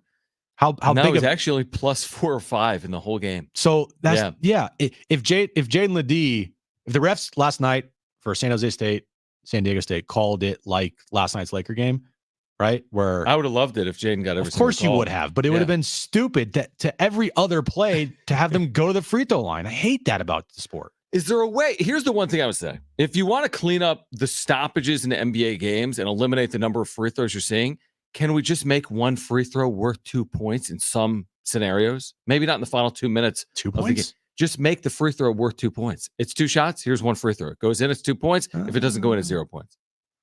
How about we just, I don't know, be better officials? Have you ever heard of 3 to make 2? What? 3 to make 2? 3 to make 2 is what the original rule was in the NBA. You had 3 tries to make 2 shots on fouls. Google it. Google 3 to make 2. When? Google it. When? Before you were born. Google 3 to make 2. Damn it. You're lying. I'm not. 3 to make 2? 3 to make 2. I'll do it because he's obviously not going to do it. Right. Prior to the 1954-55 Thank season, the NBA established a rule that backcourt foul would result in a 3 to make 2 situation, up to 3 attempts to make 2 free throws if the violating team was over the team foul limit. 1954. Do you know anything about sports? 1954. Stop. Do you know who the quarterback of the Niners is? Yeah, it's Joe Montana. Who was it in 1954? It was Steve Young. On the other side, Aaron Torres, Fox Sports. He is a great voice on college basketball. What does he think of the Aztecs this year and the Mountain West? How many teams could this league get into the NCAA tournament? Aaron Torres to kick off hour 3 of our 2-year anniversary show. That's next.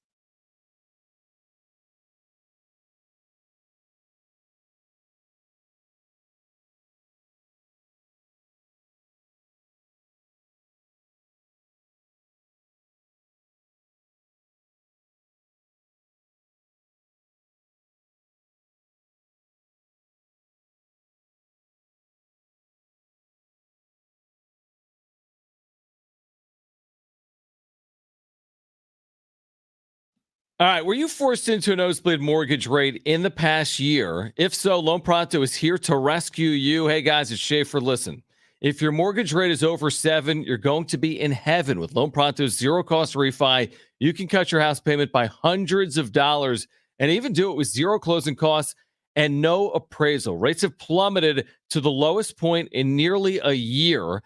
And it's time to say goodbye to that bad loan you got stuck with. Loan Pronto's got APRs with fixed rates in the 5s. So don't live with that record high a day longer. You can lock in a lower rate now with virtually no paperwork or cost involved. Call now, see how much lower you can get your house payments. Refi now, and you can even skip your next 2 house payments altogether. You can call for a 30-second free quote. You heard me right.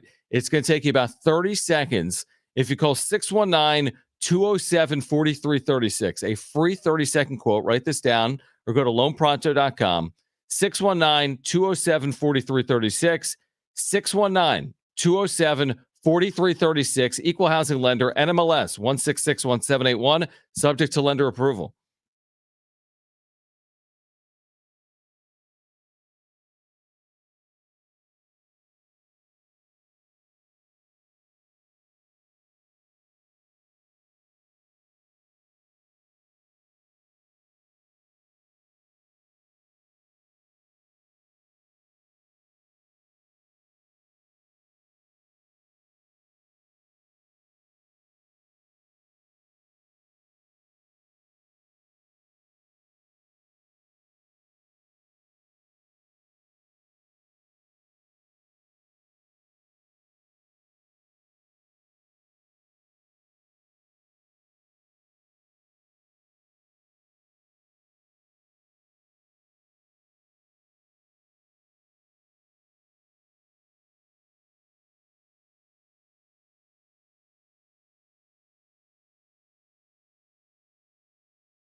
This update's brought to you by Indeed.com. Aztecs beat San Jose State last night thanks to a big block by Jay Powell at the end of that game. Aztecs will now take on New Mexico at the Pit this Saturday morning, 11 a.m. Of course, you can listen to that game right here on San Diego Sports 760. Other news around the sports world today, a lot of it. Kawhi Leonard signed a 3-year, $153 million extension with the Clippers. Pete Carroll stepped down or was fired, whichever one you want to look at there, was removed from the head coaching job as the Seattle Seahawks. And Nick Saban, he has retired from Alabama after 16 years and 6 national championships. Temperatures getting low, but demand remaining high. You need Indeed. Their all-in-one platform helps you attract, interview, and hire candidates all from one place. And Indeed's interview tool lets you schedule and conduct virtual interviews right from their website. Visit Indeed.com/credit today.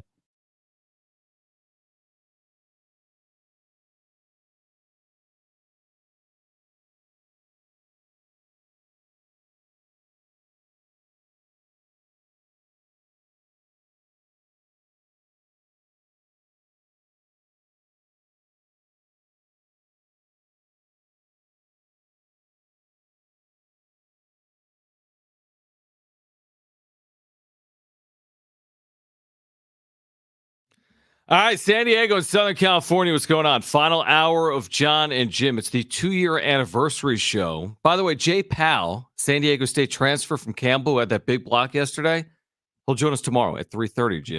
Okay. Right here on Jon and Jim. Speaking of the Aztecs, they'll be in action Saturday at 11 a.m. Pacific in Albuquerque against New Mexico on CBS. Also on San Diego Sports 760. Aaron Torres, Fox Sports, an amazing voice on college hoops, a passionate college hoops fan and insider with us right now on Jon and Jim in San Diego. Aaron, great to have you back. When you think about San Diego State, there's a lot to get into in the West with the Mountain West and the Aztecs. I mean, a year ago, they end up in a national championship game. It's hard to follow up on that, but San Diego State, you look up, they're 14-2. They are 3-0 in the Mountain West. What do you make of the Aztecs right now? First of all, it's great to talk to you guys.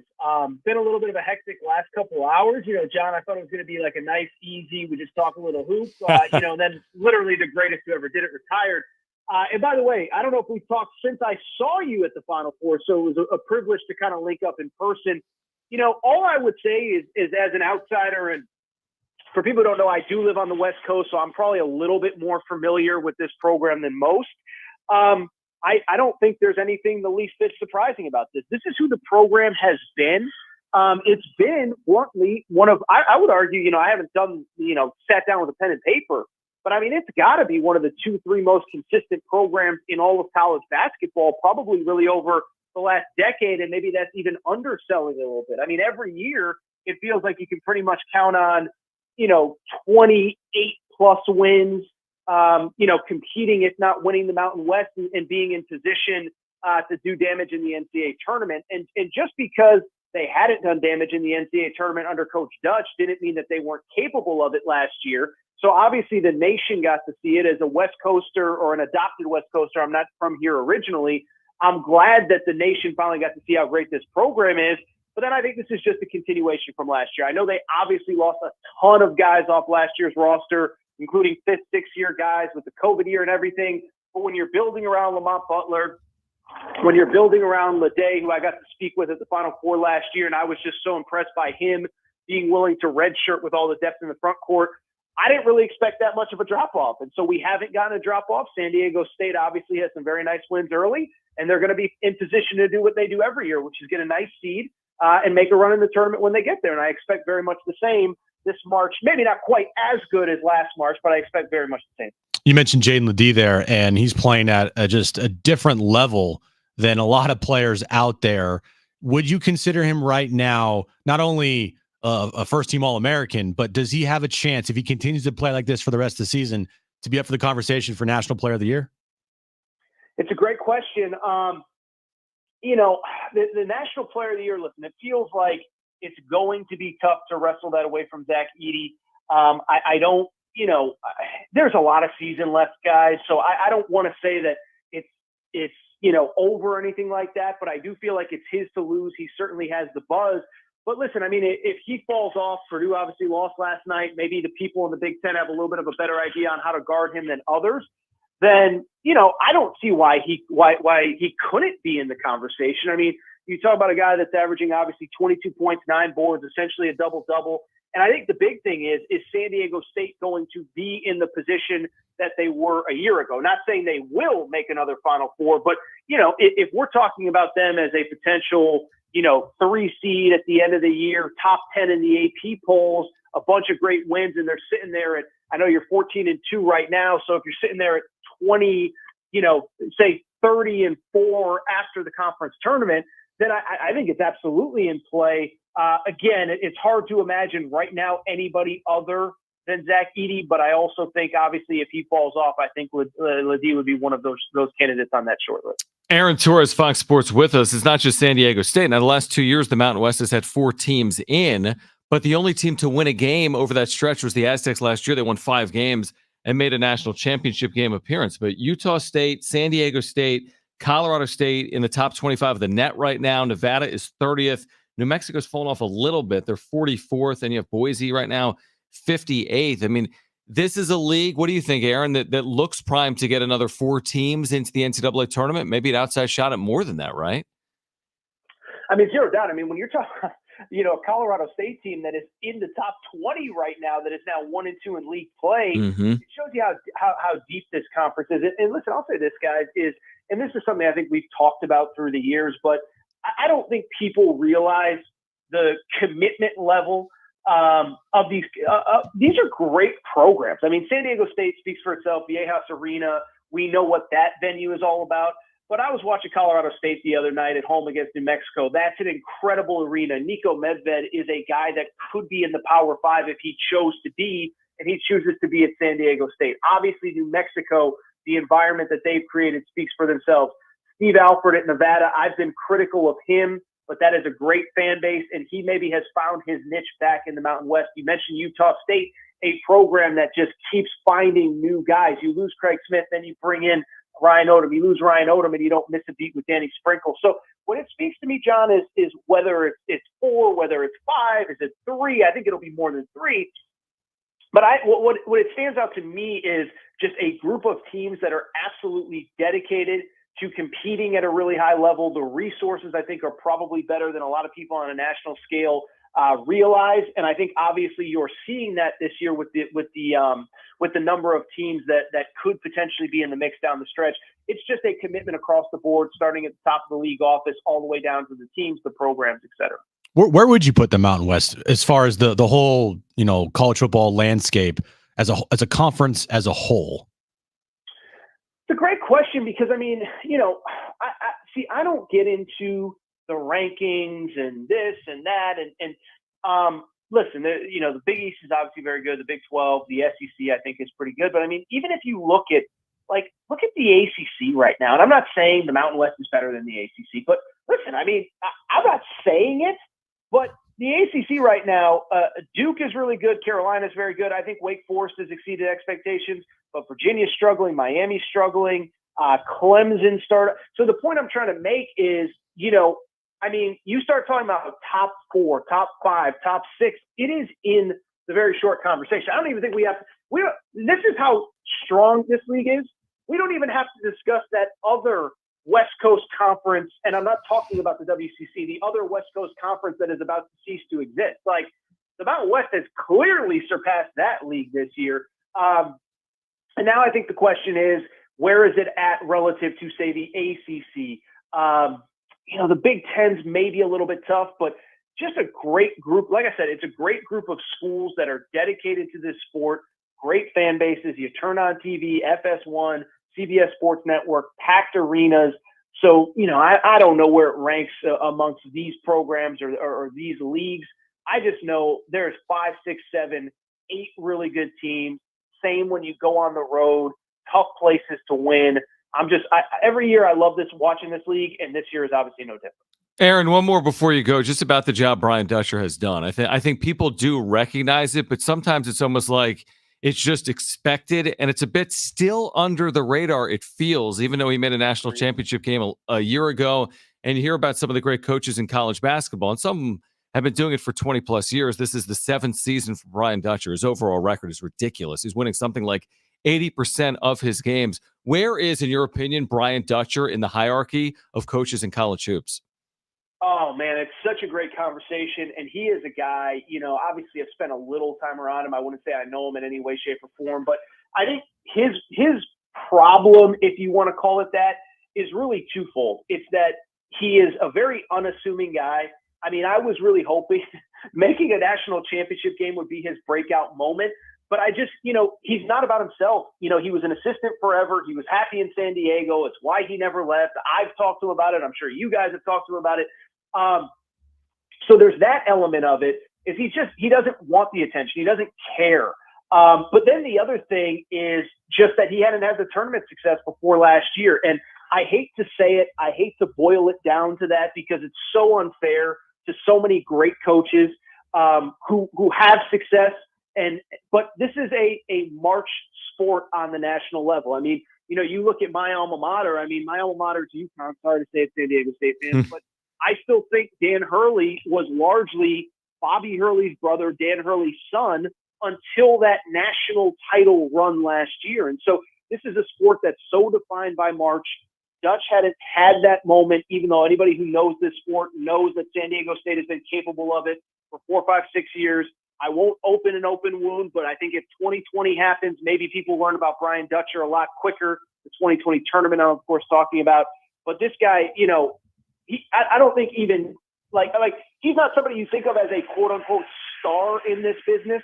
But I think anybody who knows the business, knows the program, knows what he's about, knows how good he is. Can I add one last thing, guys? Of course. Or are we running? No, you're good. You're good. I will just say, listen, being around this team at the Final Four last year was such a breath of fresh air. It was just, and I think all 4 teams really had that. I mean, even Miami's got, a lot of NIL and this and that, but you could tell those kids loved each other. But just being in the San Diego State locker room and you see 23-year-old guys, 5th, 6th-year guys that could be starting another program saying, this is where I wanted to be. I love my teammates. I love my school. I'm willing to do less because this is where I want to be. It is just such a testament to that guy. And, I hadn't really thought about it a ton until I started talking to you guys. But taking myself back to March and remembering what it was like to talk to these kids and how much they had bought into the vision that Dutch sold them. And then on top of that, too, it's a credit to Dutch for going into a kid's home, promising him something and delivering, not over-promising, not saying if you come here, you're going to get this or you're going to get that. And I think that was the testament that all of those players had was, listen, what I was told in the recruiting process, it's still true 5, 6 years later. So he's just a guy, again, I don't know if he'll ever get the national credit that he deserves, but anybody who knows and loves college basketball appreciates and respects everything that he has done for that program. Really well said, Aaron, other than bringing up 2020, because I saw today at CBSSports.com. CBSSports.com today had what the last undefeated team has done nationally, like in the tournament over the last 20 or 30 years. And the year before the Aztecs were the last undefeated in 2020, Virginia won the title. The year after the Aztecs started 26-0, Gonzaga lost in the national title game. And then there's San Diego State. There's a giant NA next to it. No tournament. Their path was Sacramento, LA to the Final Four. Dude, listen, John, this might have been when you and I first connected, because I remember saying at that time, and you know how fans of quote unquote power conference programs get. Yeah. But I was like, dude, if you don't think that team's good enough to win a national championship, you don't know what you're talking about. And now I know Mensa had the health issues and stuff as the season wore on. I just bring it up to say, whatever. I'm sorry I brought it up, but 2023 could have easily happened in 2020. And like I said, maybe people would have learned the name Brian Dutcher left sooner. Well said. Aaron, great stuff, man. Aaron Torres, Fox Sports. Let's do it again before the tournament. Thanks for doing it. Anytime, guys. Thank you both very much. All right. Aaron Torres. Ruining our 2nd year anniversary show. Yeah. Been a great show today. Absolutely. Absolutely. 2020. A banger of a show.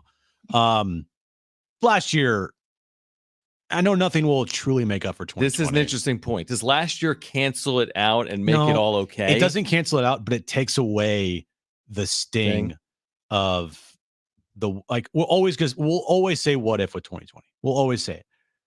But it would have been one thing if this program never made a Final Four, or they, under Dutch, right? Or never made a national championship, right? And then you had that big question mark about, well, what would have happened? Because it would have been so San Diego, and it still is, to be like pointing to a team that is good enough to go to a Final Four. The path for them was set, and they never had an opportunity to do it, and no other team after them accomplished that. And thank goodness for last year's team, because if it didn't happen, we'd be talking about 2020. I would be forever, even though we still will be, but not as much now. You're because right. What happened last year? Well, look at it this way: if 2020 seeds held, which isn't guaranteed, as in the Aztecs would have been a 2 seed in the West, they could have lost to a 15 seed. We understand how the tournament works; that happens.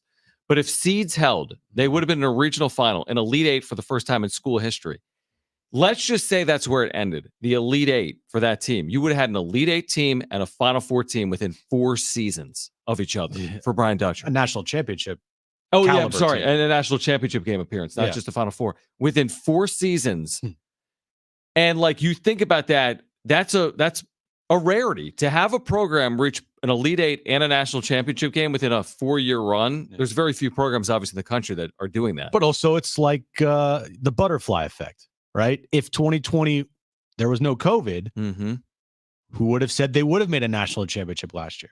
Because so many things changed, right? Who knows about transfers and that's true. Recruits? You never know. We never know. So maybe if 2020 never happened, or maybe if 2020 happened, then that caused a ripple effect of them making the championship last year. And if 2020 did happen, where they made the tournament and they made an Elite Eight, maybe the last year's championship run never does happen. So it's one of those things. It's like if 2020, the COVID year, they had a tournament and they made the Elite Eight, who says they would have made a national championship appearance just a couple years later? Yeah, you'll never know. It's a fair point. Like here's the thing.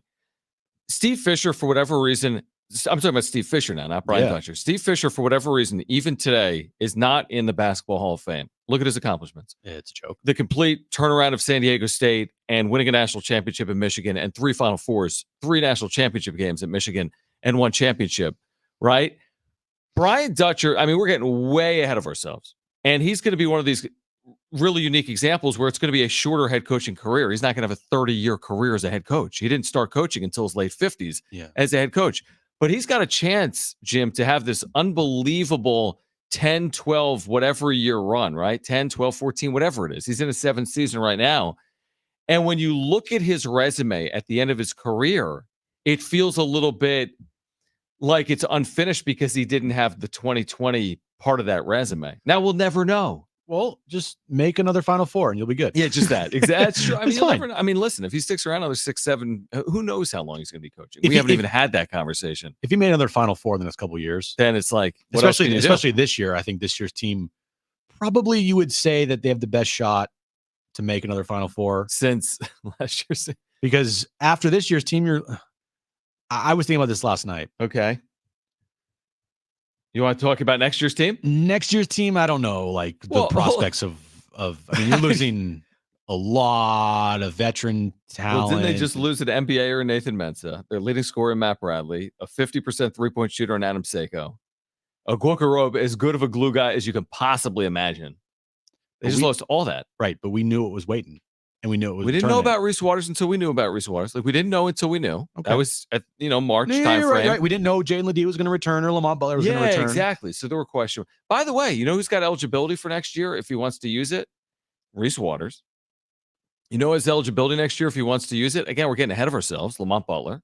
He was a COVID player. That would be his 5th year. I think Jay Powell will be out of eligibility. I love this kid right now. I really do. I'd love to see him for another year. Somehow have more eligibility for Jaden Ledee? Is that possible? I don't think Jaden Ledee will have additional eligibility, but you bring up a good point because you don't know, but there's so much change that you can be like the best team in the country with 10 new players. Mm-hmm. It just it takes away the pressure from this program with their national championship run. I agree, year. And hopefully that works in their favor, so where they're not, the pressure doesn't get to them because we all know how they were. Dude, game I felt 1 that of Charleston the tournament. Game. Yeah. It was tight. And as soon as they won that game, it felt like the weight of the world was off their shoulders. And Dutch even mentioned that. Like we were tight in game 1. And then who they play in game 2? Furman. It was Furman. You used to call him Furnham. Furnham. and they whooped their ass. They won by 25, 30 points. They led by 25. Dude, it wasn't even close. 16 minutes into the game. It wasn't even close. And that's when Barkley at halftime said, this is man against boys stuff right now. And if San Diego State defends like this, they could go to a Final Four. That's what he said in the round of 32. They went to a national championship game. And they went to the national title. All right, on the other side, updated timeline on the return of Manny Machado from the elbow from Dennis Lynn. All right, we'll have that for you on the other side. Plus, Jim's back page is still ahead as well. It's hour 3 of Jon and Jim. Don't go anywhere.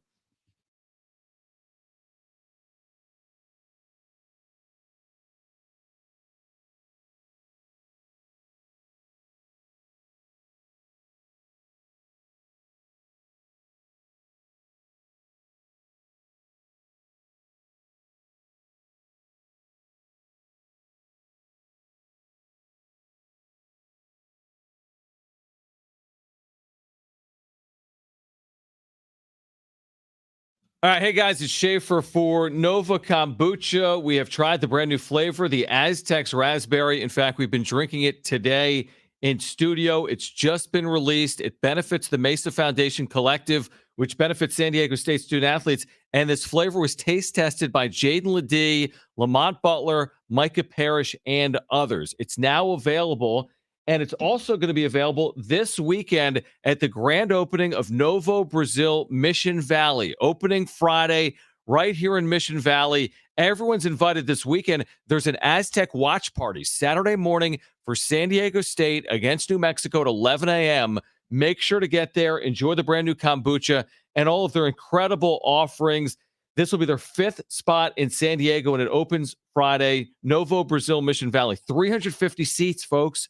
Full bar menu, 60 taps of Novo Brazil beer, the Nova Kombucha, including the Aztec Kombucha we've been telling you about. They have seltzers, great food offerings like sandwiches, tacos, burgers, empanadas, appetizers, Brazilian-inspired entrees. They've got a number of great locations, including this new one in Mission Valley. I've recently been at their Otay Ranch location with the huge, massive LED screens. If you're looking for more information, we'd love to see you this weekend for the Aztec Watch Party in their brand new Mission Valley location. You can visit novobrew.com. That's Novo brew.com.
All right, this update is brought to you by Indeed.com. Aztecs beat San Jose State last night thanks to a huge block by Jay Powell at the end of that game to improve to 3-0 in conference play. Next up, they go to the Pit this Saturday to take on New Mexico, 11 a.m. tip-off. You can listen to that game right here on San Diego Sports 760. Kawhi Leonard signed a 3-year, $153 million extension today with the Clippers. Pete Carroll stepped down today as the head coach of the Seattle Seahawks. And the most shocking news of the day, Nick Saban announced his retirement from Alabama after 17 years and 6 national championships in Tuscaloosa.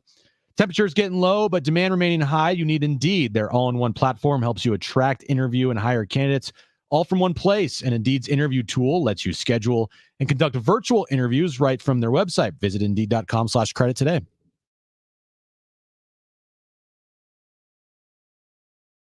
All right, Jim's back page in about 15 minutes. It is the 2-year anniversary of Jon and Jim today. The show was born January 10th, 2022. We were born just a little young lad. By the way, our initial Now logo, we're grown-ups. Our initial logo was crap. Was not really good. Do we have anybody out there that's graphic designers? Ooh. Anybody out there? Graphic designers? Yeah, I want like a brand refresh. I'm serious. Yeah. The thing is, we want to do it for essentially nothing. Well, maybe something. Pro bono. Yeah, pro bono work. It's something you could put on your resume. Yeah, if you're listening Call on it community service. If you're listening on the iHeartRadio app or San Diego Sports 760 AM, or if you're watching us on YouTube, watching the replay on YouTube, who out there is a graphic designer? Okay. Give us a slide in our DMs. Slide into our DMs. Slide into our DMs. The initial logo, and again, it's only been 2 years. It's not like 25 years ago. Like you look at some sports logos from 25 years ago, you're like, what were they thinking? But this was 2 years ago. Now I'll give you credit because you really are the behind the scenes, like digital, social, graphic guy. Someone's got to do it. Someone's got to do it. It's not me. Do we have someone that's called in that wants to be our graphic designer?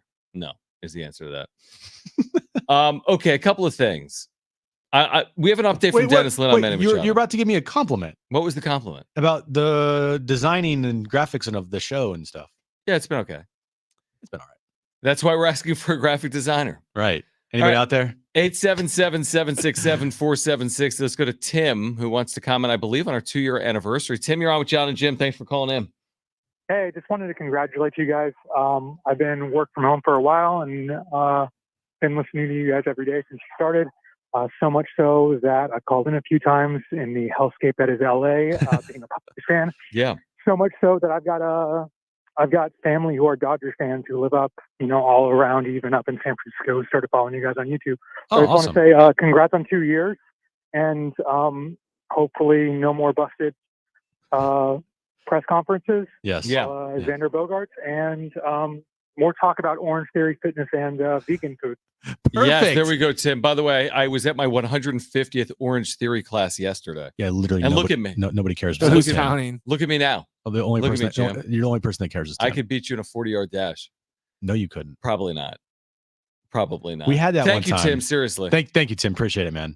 Thanks for listening and watching. What did we have? Supporting the show. Back before you got here, and I think maybe before Brent, or was it? No, before I you was were here? still here. You were I here. was here. When the C words were still in town. For some reason, they did this like media combine day. Right. And I was Did there. you participate? I participated. Did you win? I beat Judson in a 40-yard dash. What? It was a huge deal. That was like a running joke for like 2 how's that years when I possible? got here. Who won? Judson is still running his 40-yard dash That's right hilarious. now. Yeah. So who in the media was like the most fit individual? You're going back, what, 8-9 years, probably? I forget what his name was. Hacksaw? No. I know Hacksaw was not there. Okay. Let me see. Hold on. Coach? No. Okay. Togerson's pretty ripped. Was he here then? I don't think Was it- Togerson did it. What about Ornberger? Or was he on the No, Chargers? He wasn't Rich, here. I think Rich He was on the team. Chargers. Yeah, he wasn't But there's here a yet. funny video. I don't know if you saw it, where I had Mike McCoy Okay. and Tom Telesco throwing me passes. Is that right? Yeah. The Mike McCoy that was the coach of the Chargers, not the current assistant. hitting Not the coach. current coach, hitting instructor, coach, whatever you want to call it, of the San Diego Padres. No. So what was your time in a 40-yard day? Don't Going back 9 years. Ooh. I don't remember. I think it was like 4-3. It was like 4-2-2. 4-2-2. They wanted to sign me that day. I'm sure. Okay, we have an update on Manny Machado's health. Okay, from Dennis Lynn today in his mailbag at The Athletic. This is what he writes. The Padres believe Manny Machado could be fully ready to go by the second half of March, but they won't get a better idea until they go through a few weeks of preseason. But again, they think he could be fully ready to go by the second half of March. Now, what does that mean? In the field or hitting? It's coming off an elbow. Third base, obviously, I mean, it's going to be a pretty grueling position coming off an elbow, you would think. Yeah. But fully ready, like I'm expecting, because Manny Machado just plays, I'm expecting Manny Machado in Korea to be in the lineup as the DH.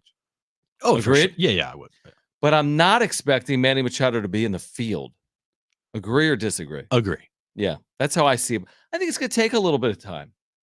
Manny's been known sometimes to take a little while to warm up. Like, it takes him a little bit to get the hot stretch going. Okay. Like, I know in 2022, he started out blazing hot. He was a huge reason, obviously, finished top 3 in MVP voting, started out hot. Their record in April was a big reason why they made the postseason that year and a run to the NLCS. And it was a lot to do with Manny Machado. Yeah, definitely. I think that this team, they can't afford to have a slow start for Manny, I don't feel like. Well, when you say that, it's interesting you say that, and I tend to agree, but what if he isn't? If he is not healthy, and I don't even know what that means. I mean, I'm assuming he's not in the field to start the year. Mm-hmm. Whatever it is, a couple weeks, maybe a month, maybe longer. That's why Ha-Seong Kim's so important. Yeah, that's exactly right. I think that can be overcome, even though he's a brilliant fielder. Mm-hmm. But can it be overcome, him getting off to a slow start at the plate? You no longer have Juan Soto. Well, the only way you can maybe afford a slow start is if you have hot starts by like Xander and Tatis and Kim and maybe someone else in the lineup. But if you have guys struggling at the start of the year, you're going to need someone to step up. And when Manny steps up, it feels like everyone follows, because whether he likes it or not, he's the leader and captain of that team. I know he thinks that there's 26 leaders, but sorry, Manny, you're the guy. Yeah. All right. It's not Wusa go. It's no, it's not 26. It's 1. Mm-hmm. And everyone follows. You need to start out hot because you had a really bad year last year. And I know you're coming off of an injury. That's what I'm saying. Like, is that asking too much? But if he can hit, John, I don't see how much it would affect him at the plate. Maybe. I don't know either. I mean, I don't know. But I mean, elbow surgery, I would think would be impactful in a lot of areas. All I'm saying is he needs to start out hot. I think the issue, and I mean, we said this a lot in September. Now, whenever he plays, to their credit, they finished strong. We said September 5th, shut it down. Yeah. We said September 10th, shut it down. It would cut into the next season, and that I will be bringing that up a lot early. When he gets in the field, let's just theorize. If he doesn't get to the field until May 1st, and then you could go back and say, well, hold on, he could have had the surgery a month earlier, and he would have been in the field April 1st. So that's pretty impactful. If he doesn't hit the first month, but hits the second month, I'll say, well, hold on, he could have had the surgery a month earlier and negated maybe his slow start. But counterpoint, if Manny Machado is the DH for the first month, and he does perform well at the plate, but he's not in the field, are you still going to bring up him not shutting it down early last year? Depends on how they play overall and depends on how they look in the field. I think it's a fair criticism. I do. I respect the fact that he wanted to play until they were eliminated. I understand the importance of being out there for your teammates. It's admirable. And truth be told, they nearly pulled the rabbit out of a hat. As crazy as it sounds, it was a 1 in 1,000. Right. They kind of got close to pulling a rabbit out of a hat. But I think with the benefit here of hindsight and being realistic, what's better for the team long term, it was probably him shutting it down. Again, I have the benefit of hindsight. He probably should have shut it down, put himself in a path where he had additional time to rehab. If he misses any games to start the year, like if he is not... Oh, not even in the lineup? If he's not healthy enough to be in the lineup for the Seoul Korea series versus the Dodgers, and if we don't see him until the middle of the first month, or God forbid, knock on wood, that we don't see him until May 1st, then yeah, we will definitely be very harsh on his decision to not shut it down earlier last season. But again, knowing Machado, I feel like there's a better chance he's out there and not I do hitting. Too. Like, even if he's not 100%, I feel like there's a better chance he's just going to play. Look, he makes the shots. If he is If he's 80%, he's going to be out there. Yeah, I wonder if even if he's less than that, if he can swing a bat and he's not like he was last September, all right, but he's still not fully 100%, but he can swing a bat and he thinks he can perform. No one in an organization is going to tell Manny Machado what to do. He is going to call his own shots. And if Manny Machado feels like he can be out there, even at 80%, he's going to be out there. I'll tell you when he's not going to be out there. February 22nd in Peoria against the Dodgers. Yeah. I think they're really going to slow the ramp up. Maybe we'll see him during a portion of spring training late as we get ready for March 20th as a DH. But I'd be absolutely shocked if he was out there immediately to start spring training. In a must-win game, too. I know. At home against the Dodgers in Peoria. It's a very good point. Yeah. All right. Jim's back page is on the other side. We are with you until 6 p.m. here tonight. Stay with us on Jon and Jim.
All right, better late than never, JD Gaucho. Apologies.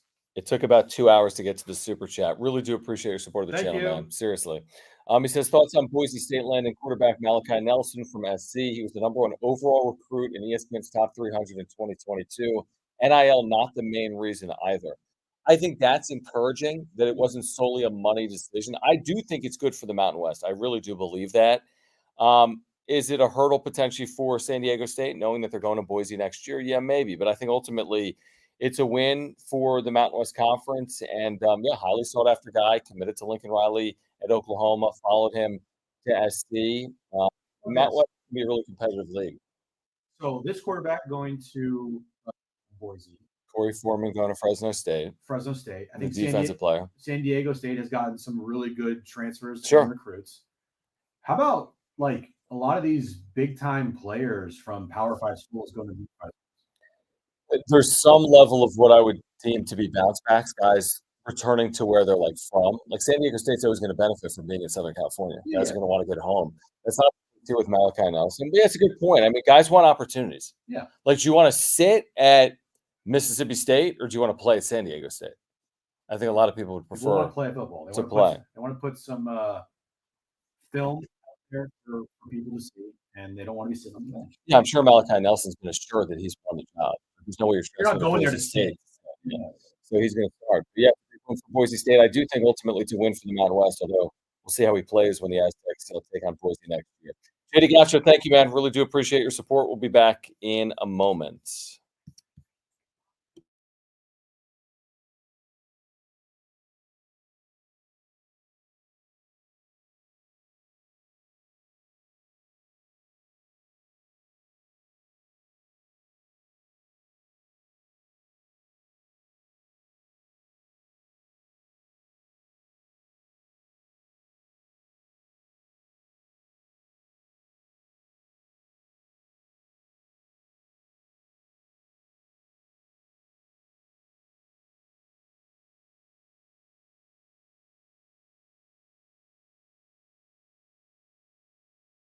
All right, coming up next, Jim's back page. Stay with us.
All right, this is probably going to be really good. It's the 2-year anniversary of Jon and Jim. And Jim's back page has been a staple. I think that's a fair word to use, right? Did we have this from day one? Probably. What do you mean probably? Yes, Is this we on did. day one, Brent? Has to be. I can tell you. Give me a second. Really? Do we have our first you're gonna ever go back show? to the No, tape? but who do you think put in the open and all that other stuff? So I have. Oh, it you're gonna have the dated. date you put. Yeah. I think it was within the yeah. first week, Probably. and it was probably. I would love to hear your first back page right now. I would love to hear that. Oh, It'd be so Just good. replaying our first back page. Please. Oh my I god, wish it's we had probably done the so bad. prep on that. It's probably That'd be so good. bad. Do you have the Oh. January 10th, 2022 show, Brent? Yeah, I think In so. bulk? But here's the cool thing about us. Like, What? we were doing stuff before we actually got a show, so it's not like we had to learn figure out Right, chemistry right, and all that stuff. And Yeah.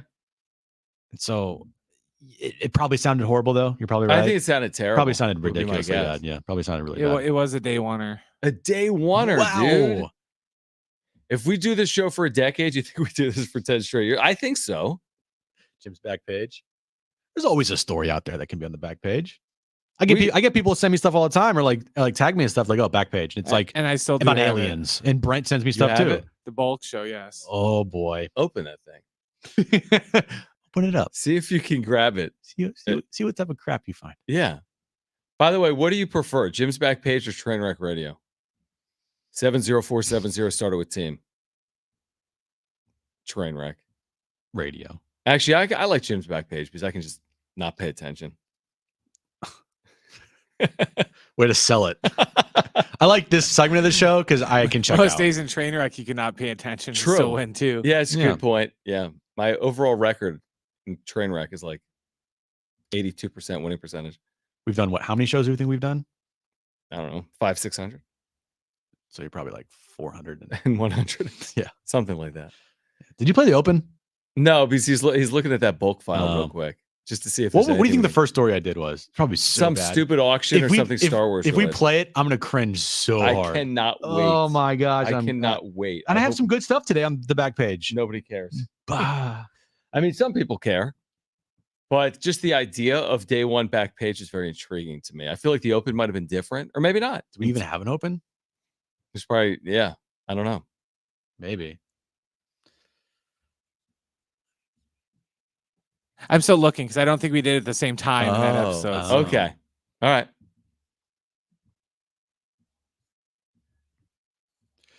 John, I know you're going to like this one. The Double Big Mac is coming back to McDonald's restaurants nationwide beginning on January 24th. The fast food company announced on Tuesday. I wasn't listening. I mean, Big Mac? This is just perfect. Coming back Tuesday, right? Or Burger King? Burger King is coming back Tuesday with a Big Mac, is what I heard. Yes, yes, you got What- exactly right. Say it one more time. You idiot. I said a Double Big Mac. It's coming to Burger King? I think that's a McDonald's. What? I quit. Okay, me too. I quit. We're done. That's a McDonald's. Double That's Big the Mac show, is everybody. That's John and Jim. Have a great rest of your life. I didn't know Burger King had gotten rid of the Double Big Mac. McDonald's, I you mean. moron. I didn't know McDonald's had gotten rid of it. No, it's the Double Big Mac. They still have a Big Mac, but the Double Big Mac, John, is double. It's a Double Big Mac. Oh, that makes sense. That makes sense. It's a bigger version of the Big Mac. And it's back. Yes, includes 4 beef patties instead of 2. Whoa, So double is more. that's crazy. More Big Four? Mac Impact. sauce and double portion of pickles, shredded lettuce, and finely chopped onions on a house sesame seed made bun. House? Oh, house made. Whatever. Okay. Anyway, it's returning on January 24th. You're welcome. Do they have it with impossible meat? What else do you have? Would you want to travel in the Wienermobile? Travel in it? Just like go across the country in it? Yeah, to see people's reactions. Yeah, I would. This is a job. This is a legit job opportunity. Really? Oscar Mayer is looking for someone to get in the driver's seat of their 27-foot-long hot dog on wheels to travel the country and serve as the official Wienermobile spokesperson. What does that pay? It's a 1-year full-time Nothing. They pay you in hot dogs. paid Right. job. Okay. How much does it pay? $35,000 a year. 35 grand? Bye, guys. Peace. It says, There's gotta be perks. According to the job listings, there is a $35,600 base salary and a weekly allowance of $150 for meals and personal travel, 18 days of paid time off, a health benefits package, and 100% of hotels expense covered. Brent, see you later, buddy. Have a good life. I do it. So do you want to know what your first question was? Oh, no. Yes. Oh, no. Okay, so starting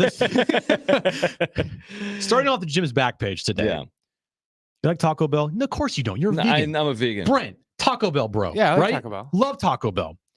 Did you hear about this? You can buy a Taco Bell subscription now for a month for $10. Well, hold on. So you can have unlimited tacos for $10? You can grab any type of taco for 30 days at one low price. Wait, what? Here's the recap. All right. You ready for this? Yeah. Customers who sign up for the Taco Bell Rewards program can pay the pass via the Taco Bell app, unlocking a secret category in the menu that will allow them to choose a taco each day for 30 consecutive days. A taco. And redeem it in the restaurant. So you get one taco for 30 days for $10 a month. But if you're Brett, you go in and you buy 7 tacos. Exactly. Here are the 7 choices for you only have each 7 choices? free taco. Yeah, let's hear them. Crunchy taco, Crunchy Taco Supreme, Soft Taco Supreme, Spicy Potato Soft Taco, Doritos Locos Taco, and Doritos Locos Taco Supreme. So pretty much anything on the dollar menu. Way to go all out, T-Bell. Pretty much. So basically, they're saying that was cringe. So nothing's changed. That sounds identical to what you've been doing for 2 straight years. How many Taco Bell stories have you had over the last 2 years? At least a dozen or more. At least a dozen or more. That wasn't as bad as I was expecting for day one. I mean, I couldn't say subscription, but the difference is the first episode we did it at 5:30 instead of 5:45. Because remember the first episode we did What's on Tap San Diego. Oh, that was a terrible idea by me. That was a very Good bad job, idea. John. What's on tap, San Diego? What's going on in the world around sports? That's like my bad idea to go for like COVID deaths back in like 2020. You legitimately wanted to do that. You're like, we did it. Yeah, we did it. We like did. Oh my god, dude! No, it wasn't deaths. It was like statistics. Because I'm a stats guy. What is wrong with us? I don't know. How do we still have a show? That's I our don't know why. back-to-back UT winners. That's exactly why, Brent. Do you have anything else for today? No, that's it. Are you sure you want me to play more of the first one? If you have something. No, I don't. For 15 I don't. seconds. No. I do. No. Yes, yes, no. yes, yes, yes. No. If you We're have done. A little more. Nope, we're done. Is it for? We're done. We've run out of time. No, What this is. I think this hit Brent the hardest. Why? Bob Saget passed away That's yesterday. right. Yesterday, yeah. Bob Saget. Yeah. Did he? Full Why, House. Brent? He was all of our dads growing up. Yeah. Yeah. Why? I'm not like a 40-year-old as well. I said all of our dads. Okay. So it happened on I January didn't 10th, 2021. I didn't realize he passed away. Or January 9th. I don't know. What? Just goes back to the point where he says he doesn't listen to John the segment. doesn't listen at realize all. that. Big Mac. Was that Burger King? You learn something new every day. He's going to come in tomorrow. Hey, did you see the double Big Mac is back? You should put that in the back page. On to year 3 of Jon and Jim. We appreciate everyone's support of the show. If you missed anything today, sportssd.com. You can find us on the iHeartRadio app, iTunes, TuneIn Radio, or Spotify. If you are listening to the show on replay, please leave a review as well. Find us on YouTube. Search for Jon and Jim 760. Find us on social media at Jon and Jim, JONANDJIM. We're back tomorrow at 3 p.m. Jay Powell, San Diego State transfer forward, will join us at 3:30. Cynthia Freeland joins us on Friday, by the way, from the NFL Network. For Brent and Jim, I'm Jon. Keep it right here. It's San Diego Sports 760. Okay. Okay.